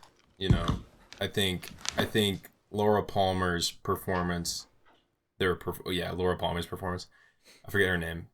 What the actress name is, but her kind of over. She's Laura Palmer. She is Laura Palmer. She basically is, she's like so good. But I think Fire Walk with Me is like, basically the entirety of season 1 and 2. You have this like, it's all just talking about how this thing happened and this thing happened and this thing happened, and it builds up this huge kind of lack around not knowing exactly what happened or what it looked like or all this stuff. And like you would think that to deliver on showing what happened, you would think that it would be, you're revealing the weapon, or whatever, and it's like suddenly it loses its power. It is not that way at all. Like it's like way, way, way scarier and more horrifying and damn, I want to see this than like the whole build up could have prepared you for it. And a massive part of why he's able to do that and like ruin the mystery and have it still have like the power that it does is like in large part due to how like incredible her performance is. I gotta see this so bad. I don't even know. I'll finally get to see Laura Palmer. It's all about. I mean, she's in The Return, but honestly, hard. No, this is her. This gives you. Oh, I finally get to see her. It's like the most like, it's like the most incredible kind of, the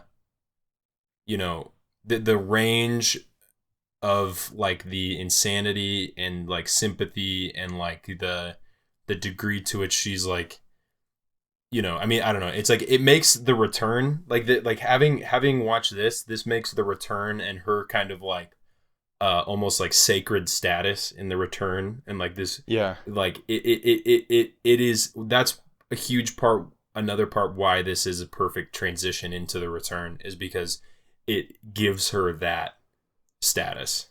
Like it's like it shows like where that status but it also comes from. It also, well, I don't know, it's kind of spoilers, but like don't actually spoil it. Just like in this relation to The Return, when we talk about how it's like bring like these archetypal or sacred or symbolic things into reality and treat them and see how they affect what their effects are now, like in this other more real world. It's just really good because you needed, like, Laura Palmer's sacredness is just forever changed as to what she is for you after Fire Walk with Me. Versus if you just watch season 1 and 2, then go to Return. Laura Palmer's sacred quality is very different. Like, I mean, like, in terms of, she still occupies this sacredness, but it's very different for Fire Walk. But it's not like embodied, you know, like it's not Right, it's like kind of like she's still like purely symbolic, you know. Right. She's like the high school photo. Yeah. But then when you actually see the clips of her like in the cutback, it's like she seems to be like kind of tortured but also like kind of evil, but it's like there's still a level of kind of ambiguity around her purity. Yeah, well, right, exactly. So now it's reduced. And she's made base. In a not in a bad way either, because you still preserve a symbolic thing to it, right? So it's like it's kind of like Dogville with Grace. Yeah, Grace. Yeah. Anyways, So good. What's the rating? All right, Dude, I would put top of A, but could also do S. But I think we're gonna have to unfortunately make some cuts from S if we just want to have some fun. Like we could just put more shit in S and that's cool, but we could remove the next step is we A. could remove Dune and then let things trickle down into the new that's my vote of what we should do. That could be charitable to David to remove Dune from the list. Yeah. Let him have Although I want to be we need to be uncharitable towards David. Can't you just right click and add an F tier? It's not a real Lynch film. Can you just click the cog and add an F tier? Yeah. We're not doing that. Okay. All right. Put it in A. No, Put we're it in not A. doing that. Put it in A. Put it in a top of A. Put it in A, and let's start. Deliberate. Now let's lose Dune. Right? Are we doing that? I'm down Alright, to. I fine. don't care. All right. Remove Dune. We can't. You cannot remove Dune. No, we just. Now you got to add it back again. Wait, but add the row back. I like how we just didn't add row F. New. Yeah. New David Lynch movies. All right. Okay. Dude, David's music sucks. No, so wrong. Damn. Dude, Ghost of Love is David like Lynch lost media. What is? Ghost of Love. The song Ghost of Love is insane. Like it's so good. What? All right. So All right. I'm so a crazy look, clown. the homework is to go listen to that because we cannot talk. Embarrassing. the best David Lynch movie. Well, The that's best. so unfair. All right. Well, All right. Yeah, that's Hold like on. we All have right, to yeah, pick what three. is True. Three. No. Three. Let's actually try and do best and It's also either make it God try and hands make it here. objective. You know, do Let's your make a best. Trinity. Like genuinely, I do it. I'm on board with either Mulholland What do you Drive mean? or Blue Velvet being his best movie. Okay, whichever. Wait, hold on. Can we No. disclaimer for the millions of listeners right now that we're actually identifying our favorite No. Lynch film? No. His best film. No. No. We're identifying the best.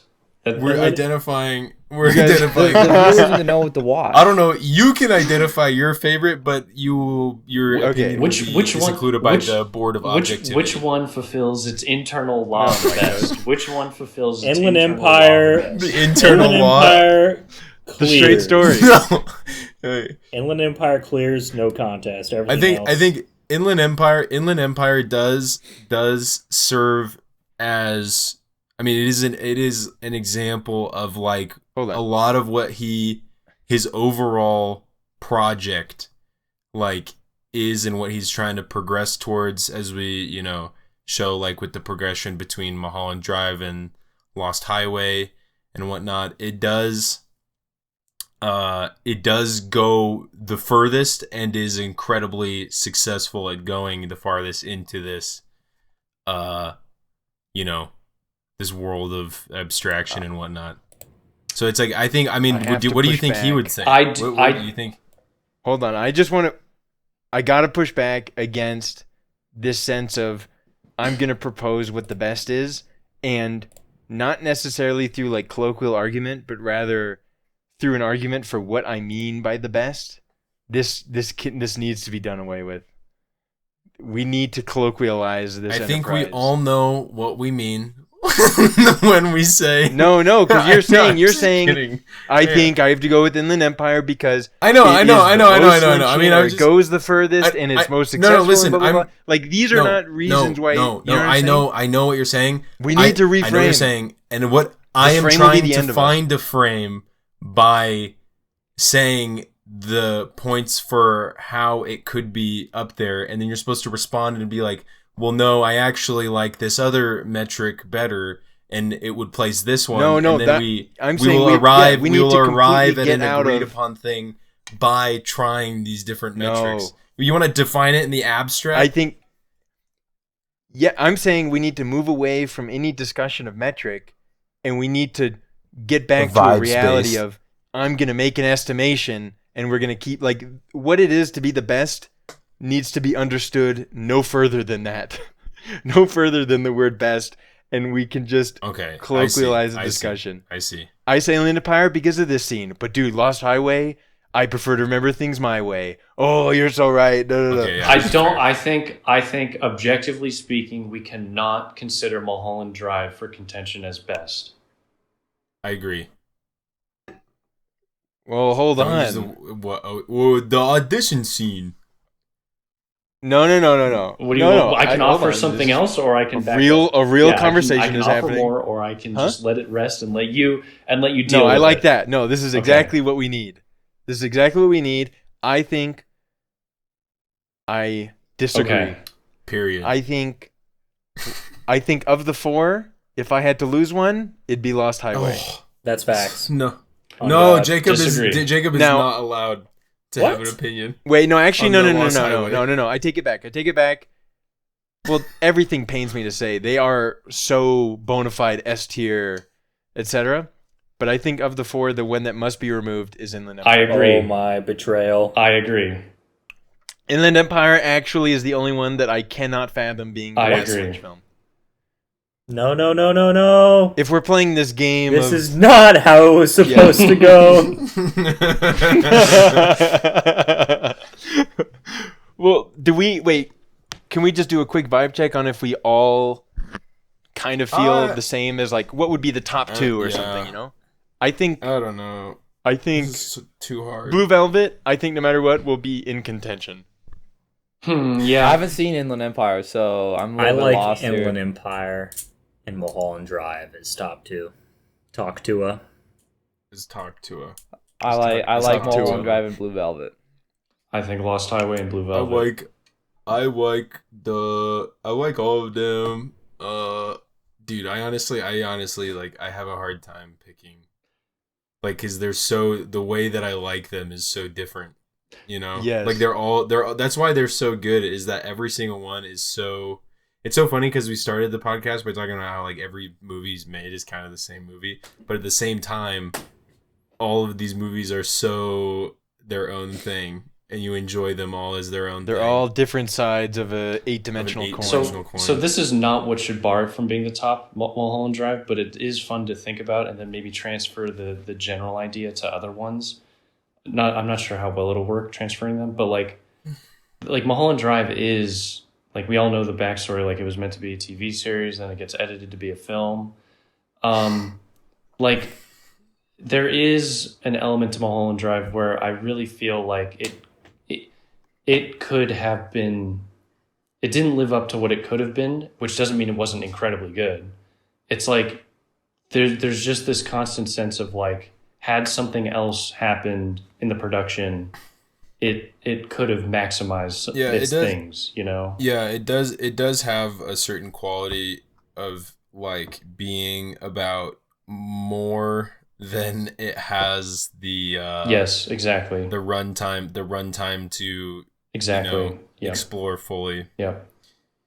But that's also part of why it's kind of that's what makes it a little bit unique too. It's like there's like a certain ambition in it that is not as present in some of the others. Yes. Yeah, but it's very exciting. There's That's an right. extremely Sorry, you want to say? very strong sense of ambition, and I also just want to say, wrapped up in all of this is the sort of story of my life through these movies, obviously, and like Mulholland Drive, like the audition scene in Club Silencio and the suicide Like these things are actually some of like they just really stand out as total Goliaths of my like filmic upbringing. Sure. Some of the most powerful moments that really went on to carry through. Yeah, I mean, Club Silencio is like very like important. Lost Highway has so many good moments, but it doesn't have for me. I mean, it has unbelievably good scenes. It had like the camera, almost everything the cameraman is in is so unbelievably good, but at the same time, it doesn't have for me any like really personally defining experiences. Yeah, that's true. But you know, it's so good. It's probably even way more contained and self-sufficient than Mulholland Drive in agreement in the ways you guys described. There's actually a bunch about Mulholland Drive that kind of really doesn't sit well with me, and it could have been different and better and whatever. But it also has these like total powerhouse transcendental. Yeah, absolutely. I think, moments. and so that's where like the initial agreement is just like these are all insanely good movies, and it really is about like ambition is cool, but like it's for the same reason for Paul Thomas Anderson. Like I would not say Magnolia is his best film, even though it's like one of the most inspiring and powerful in terms of like this identification with ambition and like what you know could be possible, not just in the given film, but like it like juices you up for like filmmaking altogether in that way. And so I can see why these sorts of things lead to poignant like and not in a derogatory sense, but like subjective experiences as to like what's going to influence you moving forward. That said, however, I will say like Lost Highway for sure I feel is the most like just subjectively influential for me. Just first film, watched it a bunch of times and like I just care about it a lot. But I think like just like objectively speaking, it's the most contained other than and most like it's because it's not just contained in the sense like it's just limited. It feels fully realized and it is great. You wouldn't really tweak anything, you know, like you don't think he just needed X things to happen, even if it's an ambiguous X, in order to make it reach its potential. It's like it really did reach its potential. That's why I think Blue Velvet's kind of the same thing. I think those two for me are the ones in contention for like his best film objectively. Two things. One, I am hearing you 100%. I feel like too much of your language of describing why you are proposing Lost Highway fits even better for something like Straight Story. And there's obviously something about, I mean, I haven't seen it, but you can imagine exactly what I mean by that. But and like there's obviously something no. The only caveat from what you're saying. Right. The only caveat. I mean, the important thing is this other thing that's implicit in what I'm saying. The caveat is we're not doing a Roger Ebert like did it fulfill its goal, you know, in a very simple sense, like because then you might include like blockbusters and like then like you start thinking about that type of like just you change the goals. Like the goal still matters, right? Right. Yeah. So the goal of Lost Highway is still this really still unique and powerful ambitious. And ambitious goal, but it is actualized. Now, Straight Story might still be great, and I'd have to watch it, but it's like my guess is that its aspiration isn't as high. It's like a little more straight, a little bit. It's way more toned down. Like so, it's a humble little film. In a similar line of thinking, I think we can at least. It's so painful to say, but put Inland Empire at the bottom of S, because even though it's like one of the most important whatever filming experiences I've had, it's also, well, let me tone that down a bit. It's a very important whatever experience.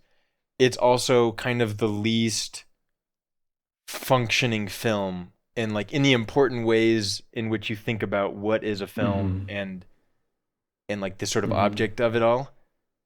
It's kind of right. It's just like, you know, like when there's like a bunch of dimensions to some like character, you know, and it, you know, it's just maxed out in one direction, which is so awesome, but also makes it, you know, not the top of the S. Is anyone gonna? No, I'm we all down love for it. that. I'm down for that. Is anyone gonna disagree? Understand. Put Inland at the bottom of S. It's able to do things, and it does things that none of the other films can even come close to doing those specific things. But it does it at the cost of a certain other. It's not the complete package. It's not holistically. Yeah. Yeah, but it is All right, drag it. It is just so it does. I feel like even saying that though reveals something like I don't know, just what's funny about ranking them in the first place. You know what I mean? Well, Yeah. So we're gonna. So it clearly look. It obviously goes Wait. Blue Velvet, Lost Highway, Mulholland Drive could be moved to A, or bottom of S, and Inland Empire bottom of S. Like Mulholland Drive and Inland Empire are actually the things that I think are up for debate. Yeah. Fuck you. No, Lost Highway's higher. It's higher than Mulholland Drive. It is. Jacob, speaking. Insane. Jacob. I will say it isn't. I want to help with the collaboration. I want to take part in everything. But for me, I can know that it's an impasse. I will not sign off, and you don't need my sign off. But I'm not going to be signing off on Lost Highway above. Okay, Mulholland. I sign off on it completely. But that doesn't mean Mulholland Drive. I could sign off on it. But Mulholland Drive. But and I won't rehash the whole thing. We all agree Mulholland Drive is insanely good, has its powerful moments, but it has this capacity to be more. And it's like It does. Okay, I take it back. I'm okay with it. It does the same thing. It's like the same reason why we moved Inland Empire down. So it's like if we want to be consistent, it's the same thing because it's like it's doing things Lost Highway can't do because Lost Highway is focused on not, maxing out certain directions, certain stats. All right, actually, I'm okay with it. When I sat and thought about how much I love them both and what I'd like to watch again, Lost Highway. Like the persona stat. Part of the problem with Blue Velvet is there is an element of how actually important it is that kind of bothers me. Like, I think I'd actually enjoy watching Lost Highway more than Blue Velvet, like 8 out of 10 times. But Blue Velvet has this sense of like the sort of pure original nascent thing that like everything is so much less explicit and the sort of the feeling in the air is so thick and borderline cosmic. Yeah, and like you know what I mean? If you were to hang out with people that are trying, they want to watch a really cool film, like, and they want to get into film, and you're gonna showcase a film for people. You're gonna do Blue Velvet. I've shown that to people, and it works every time, and everyone is so juiced on it. I would never start them with Lost Highway, even though it's insane, and you could. No. Wait, didn't you? Yeah, definitely not. Didn't you show a crew Blue Velvet? It was a total nightmare? So let me explain that. So didn't something bad happen? The one at work, back in undergrad, a complete success, giga huge. And one girl said she went home and watched it again that night, and she wouldn't stop talking with me about it. She said that it was the best thing she's seen in her entire life. And I was like, this is the perfect situation imaginable. And then in the other case, it was still great, but it was nightmarish, is in grad school, I showed it, and these people have no idea about Lynch. They haven't seen like whatever film, one of the girls ends up just like two of the people actually are just freaking out, like quietly, like they don't want to watch the film. They're so put off by all of the scenes involving the peeping, as well as Rosalini's character naked. Like they're so put off, they literally feel like they have been stabbed in the eyes and stabbed in the throat.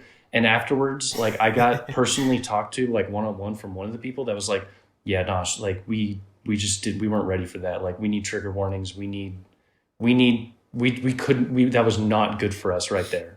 And I was like and I'm like trying to be sympathetic. I'm like sympathetic, yada, yada, yada. But like, so I'm like trying to cover my tail. But of course, in the back of my mind, I'm like, this was the perfect movie for you to watch. Like this is exactly, you had the perfect If only experience. they realized that they actually had a very good experience. Yeah, honestly, like even watching it, I mean, I've seen it so many times, and even watching it yesterday, like just how like unprepared I am for that first scene with Frank is like it's like it's hard to watch every time. Like it makes you, it's so uncomfortable. Not to jump scare.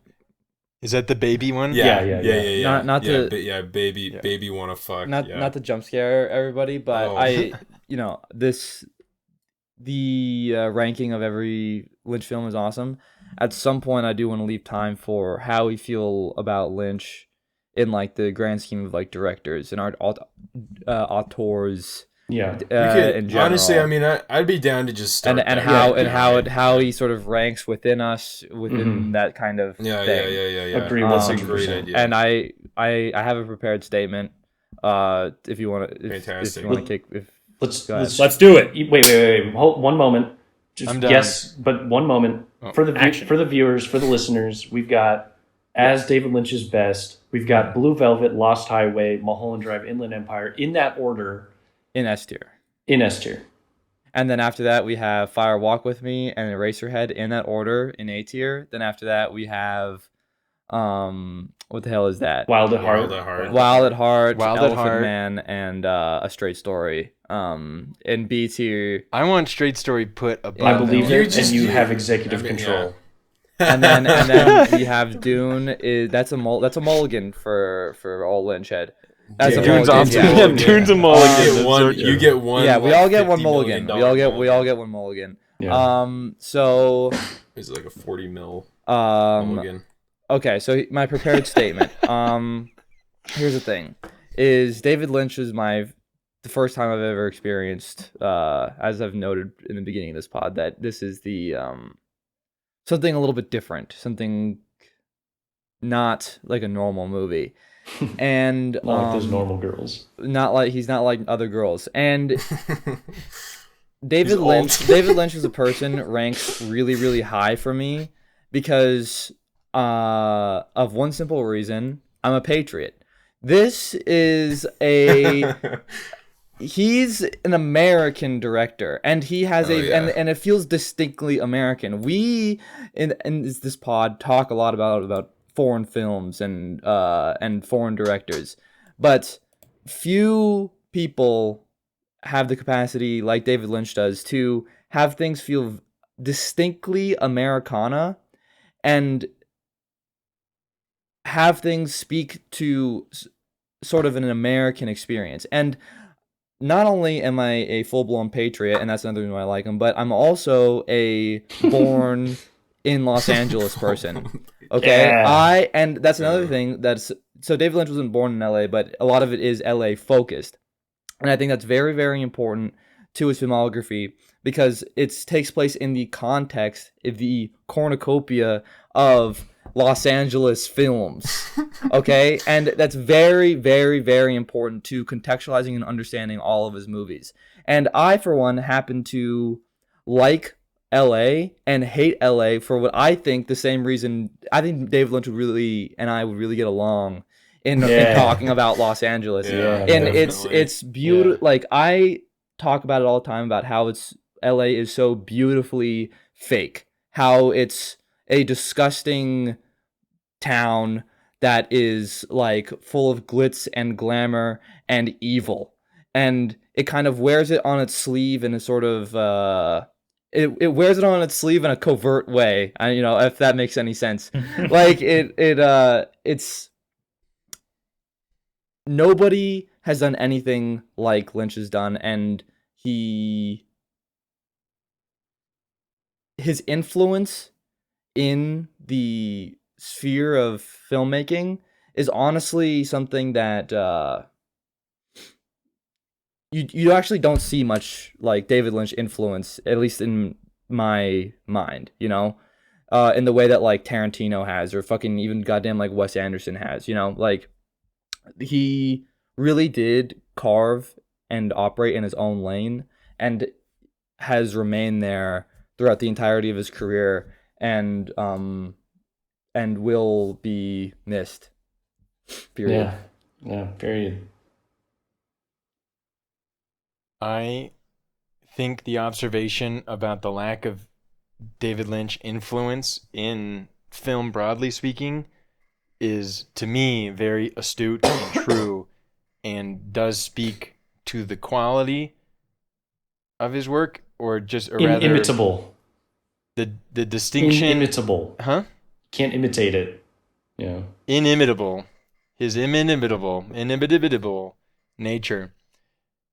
I am very sympathetic. I totally agree with the patriotism, both on the world stage. I just want to support the American, And it is true that his films are very distinctly American, which is honestly rare when we're talking about the great Goliath films of our lives and the things we generally talk about. And honestly, it's for a reason. America doesn't make many good films. So, asterisk. I will say, in the Hall of the Greats, I have to be frank. I don't think Lynch is at the S tier of world cinema, but he is certainly at the A tier. I don't actually forget the S tier. He's up there, but he's certainly S tier American filmmakers, of which, when put at the global level, there are not many, to be honest, in my mind, and I think a huge part of what I feel like I'm grateful for to Lynch is what he did for me in my development, but also the stuff holds up and rings true, and I'm really excited actually to rewatch a number of things here. And I think the distinction I drew earlier, framing Lynch within the world of the sort of artifice on display, man-made material, compared to whatever the aesthetic European stuff we often enjoy. Him in that man-made world, it's hard to imagine other Goliaths of his stature and other people putting out quality like he did within that sort of type of film. So I think that's broadly what I have to say. And then The Man, I think he is very instructive when it comes to creativity and things like this. It's very inspiring. He's inspiring when it comes to Inland Empire and Eraserhead and the motivation to make something and the feeling like you can do it. Although he also has his total idiocy when it comes to various other topics. But he was a good American and he was a good man. Period. Yeah. Period. I'm really glad that Brody brought up this patriotism aspect, because it is just so true. I mean, he does strike one as just like an honest American, like hardworking, pseudo blue collar, just like roll up your sleeves and get after it kind of a filmmaker. You know, there's a lot of other filmmakers who have like a more, like ascetic sort of very artistic, withdrawn, academic sort of a appearance. But I mean, you go on YouTube, you look up David Lynch videos. He's just, he's painting, he's fucking making quinoa, he loves cigarettes, and coffee, and like this is just a dyed-in-the-wool American. And thank you, David Lynch. It is, I totally agree. I think it is interesting how much reverence he had for foreign filmmakers and foreign artists. Like he wanted to go study painting with that like Italian guy or something like that. Couldn't do that. And one of his favorite directors was Fellini. And you can tell, like, and obviously surrealism, like in painting, is like not an American thing. Yet it feels like he's stretched his arms over the realm of surreal cinema, such that now that is a Lynchian thing, and now by as a consequence, it's an American thing. So there is something really cool about how he and not in a bad sense, like he appropriated like these mechanisms that were at work in other stylistic things, but with different mediums, and then brought it to film and showed that like Americans can do this with film. It is cool because you also think about it as like if you want to just really romanticize it, it's like it is showcasing like the new medium, film, as well as Hollywood being like the new art, because it still is, for all intents and purposes, like a young art, even though, like Lynch is coming at, he's not at the beginning of cinema or anything like that. Like to bring like this style and elements that were in other artistic mediums to film, and then forevermore, like that is an American thing, is pretty cool. And one other thing about Lynch, it is, I think, Troy says something about like he has his stupid moments. It is also really interesting how he encapsulates this. Like one thing that's so American about him is the like his obsession with transcendental meditation, even though that's not like a particular, it doesn't have to be an American thing, and it's not something that like we have to like keep as part of Lynch. There is something about how we, I think, as like as spectators of him, like as a person and as like an artist, like you think about it like in terms of the hippie era, and you think about it in terms of like the American integration of foreign systems of symbology and spirituality, and how he really encapsulates this Americana integration as well. So beyond just the blue collar, which I agree he has, there's also this American seeking for the spiritual in a pseudo secular way that like Americans are kind of condemned to do. Like, or like that's like how we process the world as like a new country. There's something about him that feels really good and pure. Like he's striving for that, and also intensely American, even though it's not the traditional American when we think about like, I don't know, baseball and the diner. This other aspect, even his most Eastern aspect or whatever you might call it, like is still an American form of it, you know? And so it all feels so American when you're looking at him. Yeah. And I think also that that spiritual seeking is very much like what's in all of his films, and there is like a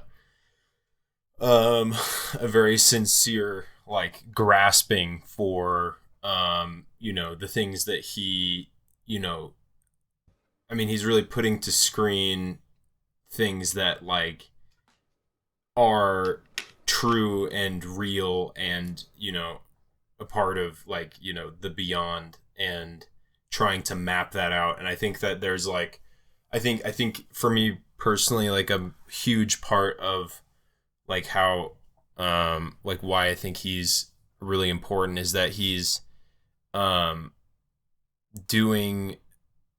he's trying to map this like internal logic through like creating it or something like that of this, these kind of like the way things like function underneath the surface that like not a lot of people making art seem to be concerned with that, or like are too concerned with like being within the material world, or like way off in like woo woo land, and they're too taken with like certain symbolic representations that limit like their ability to actually kind of put to screen or writing or whatever it is as accurately like as he does. And I think that what's really a really important aspect of that, and why it's so like touching and moving, and like is that, and also is part of like the whole like American thing, and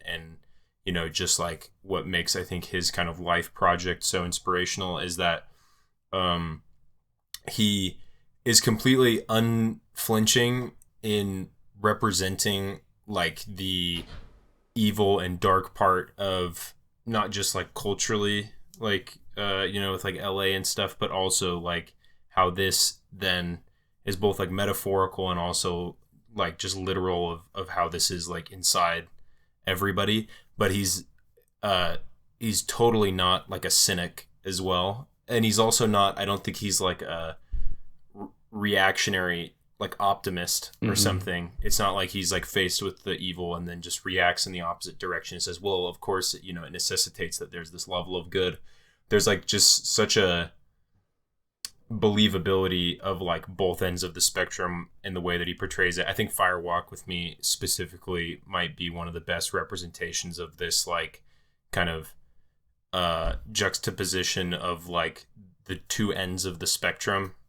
And like, I don't know, I feel like it can, I feel like with like Blue Velvet, like it's hard not to take the end like as ironic just because of the way it's done and all this stuff.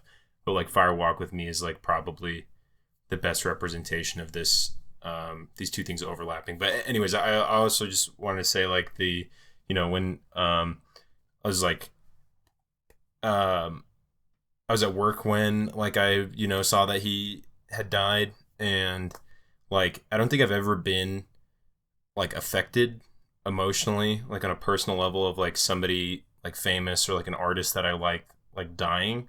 And I didn't actually, I thought that I was just kind of immune to that. And a lot of the time when other people like, kind of, I just feel like, oh, they're just like making it about themselves when like they feel like affected, or they feel like a need to fill a role of like grieving this thing because they think it's important or something like that.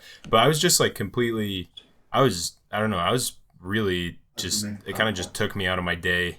And I don't know, it was just like the whole ride home, on the way home from work, I was just listening to music, primarily from like the Roadhouse performances or whatever in Twin Peaks: The Return, and I was just like thinking, I hadn't really been thinking about Lynch that much. I hadn't watched a movie in a while, and like I was just thinking about all the images, and it's like, I don't know, it's just, I think as far as my personal ranking of where he is for me personally, I mean, we all share this thing of like, oh, I mean, it's like the David Foster Wallace, and he's like, Blue Velvet came at a very important time in my life or whatever. But like we all share that, but also it's like, even just rewatching the films yesterday, it's like there is, I mean, whatever, we already talked about all of the reasons why and stuff, like why these films are good, but it's like they not only have this introductory quality of like, I didn't know a movie could be that way, but they continue to, they have deep wells of things to, keep drinking from for a long time. And a lot of films, I think it's the depth and level of like personal significance one can like take away from it, is there's not that many movies that you can do that. And for him to have made as many as he did that feel that way is, insane. So I don't know. He's up there, I think, with like, the 10 best in my opinion.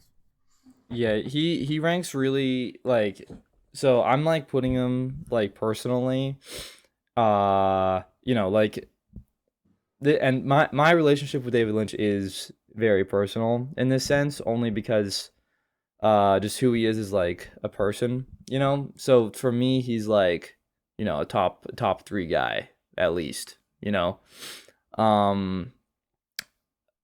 like one of the only people that has maintained my enjoyment of him since like the beginning of my kinography career. Like at the beginning of my kinography career, it was like I heckin' love Wes Anderson, and then now that's like dead. Like fuck Wes Anderson. If he died, if I was at work and I got a message on my phone saying that he died, I would be like, good riddance. Just kidding. I'm just kidding. I'm just kidding. Shout out Wes. No, that's okay to say. We're talking about the objects. Yes, he has I'm sure his family would miss him. I just wouldn't. His family would miss him, but I wouldn't. But for me, like, I have this skepticism all the time when I'm watching movies that I don't have when I'm watching David Lynch, and this is the reason why he's so high for me. I'm always skeptical. I'm like, are you like just an overly academic fool? Are you basically like making this movie to just like flex on me? That's how I feel. Like I'm always thinking that whenever I'm watching, like, especially like foreign directors and things like this. But David Lynch, I never ever got. I feel like this radical honesty about him, and that's bolstered by all of his interviews and all of these like these famous lines of like, when you get an idea, you don't know where it comes from, but you just go and it just appears in front of you, and his like obsession with like Bob's Big Boys and like eating like tuna salad, like something about it, I'm like, this is somebody who, when he's making things, he's literally just making shit in his head. That's it. And like, I don't know, like Jordan Peterson is on record for famously, Jordan Peterson's on the record for saying that he doesn't like David Lynch because he thinks that he's too outwardly Freudian and using Freudian symbols. That's so cringe. You know, and to me it's like, are you stupid?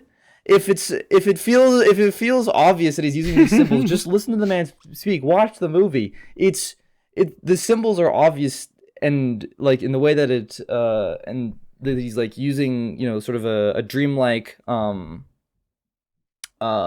logic because of how true it really is. It's because Freud's right. Yeah, it's because of how right Freud is and how right Lynch is. Yeah. Or it's like, or you could just have you have a dream. You tell me your dream, okay? You tell it to me, and you're gonna be like, that's Freudian. You say you say the dream is Freudian. It's like, what do you mean? Like the whole point is that it's dreamlike. Like it's, you know, that's just it's like a tautology or something. Well, hold on. Little point of defense a bit. I do feel like something underappreciated about Lynch is the real way in which his sort of contemporary visual art academic background manifests in his work. And I feel very much like he's coming from a place, I imagine, with the type of training and the sort of art world he was in, and right, he was having these exhibitions at the places he was having them in, right? Like he was very much operating in this world of like Mr. Sophistication, symbolic representation type work. And I don't think it's terribly, I think the analogy with the dream, and I'm not saying this is a point against Lynch, but I do think it's fair or reasonable for someone to say, one thing I don't like about Blue Velvet is how explicitly Freudian it is. It's one thing to tell someone your dream you had, and then they say, oh, that's so Freudian. And I agree with the analogy you're saying. It was like, well, of course it was a dream. Versus making up a dream with Freud in mind and then presenting that, and it's this sounds not just Freudian, but it sounds like you were trying to symbolically but isn't the issue like you just, if you're gonna if you have a father in a film and you're operating in a diorama, like a contrived situation, if these two conditions are met, like the relationship to the father is going to take on a symbolic bearing if it has veracity that would be in some way related to Freud. Like you can't even avoid that if you're operating in the medium of a contrived situation, as we outlined earlier. You know, like, I don't know. I think it just depends on what you mean by contrived. I agree that the father-son relationship is now and forever like Freudian colored. It is what it is to have a father-son relationship to a degree.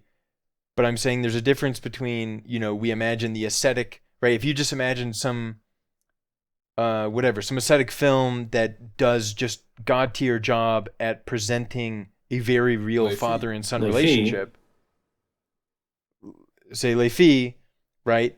It's going to be Freudian, but I think the distinction would be that the conscious attempt was to like recreate a sort of real relationship and not be concerned with all of its subcomponents, and those things will manifest as a result of a father-son relationship being Freudian, versus designing a father and son relationship with very clear Freudian elements in mind, right? Like Blue Velvet's Freudian nature is not some emergent outcome of this realism depiction, right? Like there are very clear conscious inserts so as to highlight. Oh yeah. I think. Well, no. You know what I mean?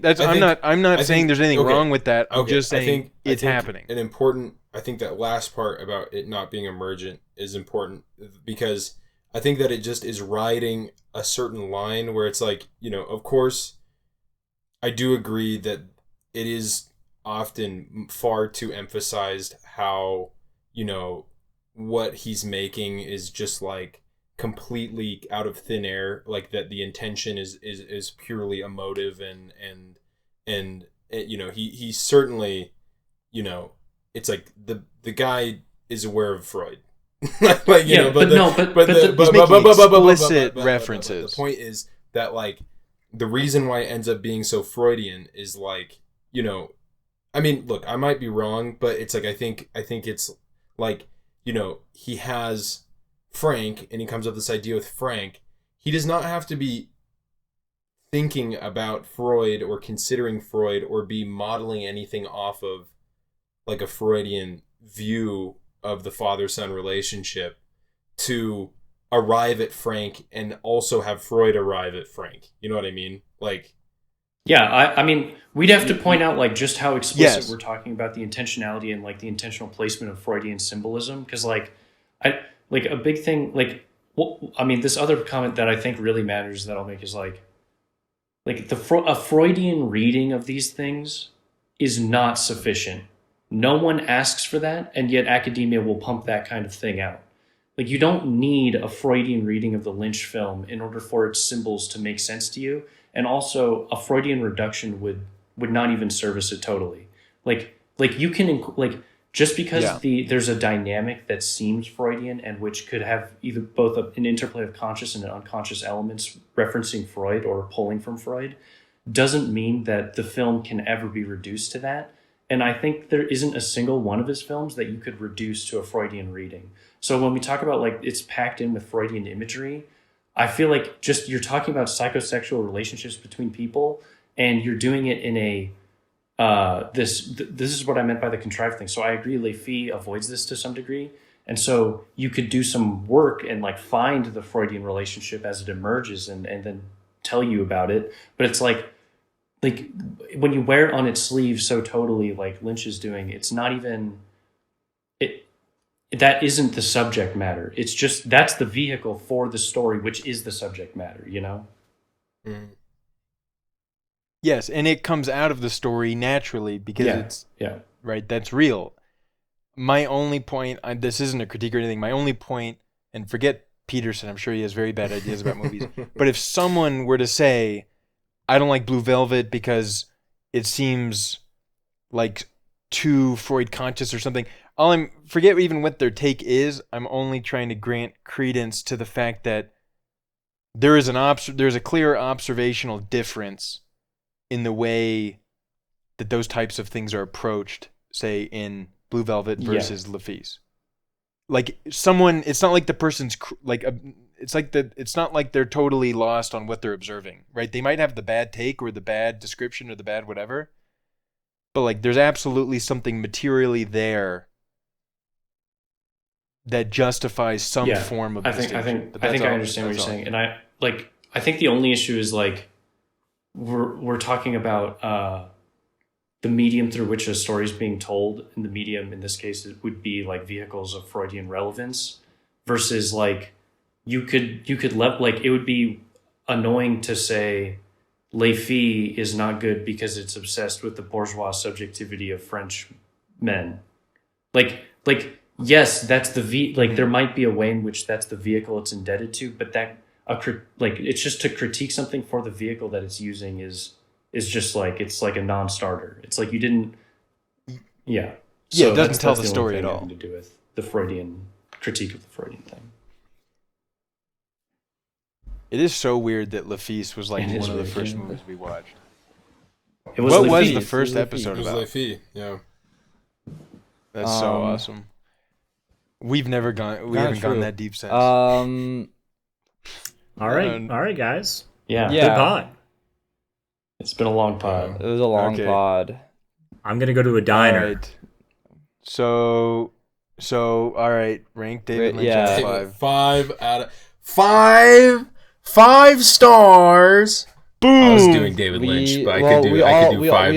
We all bought panties to put in our mouths to say goodbye. Yeah, we all in solidarity with David Lynch, I will be placing these warm panties in my mouth. Yeah. Those When you watch a good director and you can't remember a scene, you may want to commit suicide. I hope nobody watched this pod on a fucking phone. Yeah, for real, dude. Yeah. Get real. Watch this in your local theater. Yeah, I hope everyone is watching this. That's so beautiful, Angelo. No, don't That's do so that. beautiful. That's yeah. Angel, you're breaking my heart. So good. All right. That's one of the All best right. clips ever. Well, That's is that it. then? So, All right. thanks for 5 out of listening. 5. We'll Yeah, we'll thanks. try and get Rest back in to it. peace. We'll try and get the merch. We Yeah. already We mailed love the merch you. out, so if you didn't Yeah, get your address, we'll we're- see you guys You're probably not on getting the. anything. We'll see you guys on the next. On the conformist pod. Oh, I thought we're just gonna. Hold on, I no thought we commitments. only I'm just kidding, no gather here when commitments, sorry. directors die. Who's next? Trier. Oh yeah, who's next? Trier's probably yeah, next. Trier's When dead. Trier's Yeah, dead, when we can Trier's come back. dead. And No, we can't even put that evil on him. He needs to make it loose. If you Every guys day want I am more thinking- podcasts, if you guys want another podcast, you have to go out and kill Trier. You have to kill Trier. Hanukkah. I've been Hanukkah's hospitalized because I am sending bad thoughts to Trier until he Yes. dies.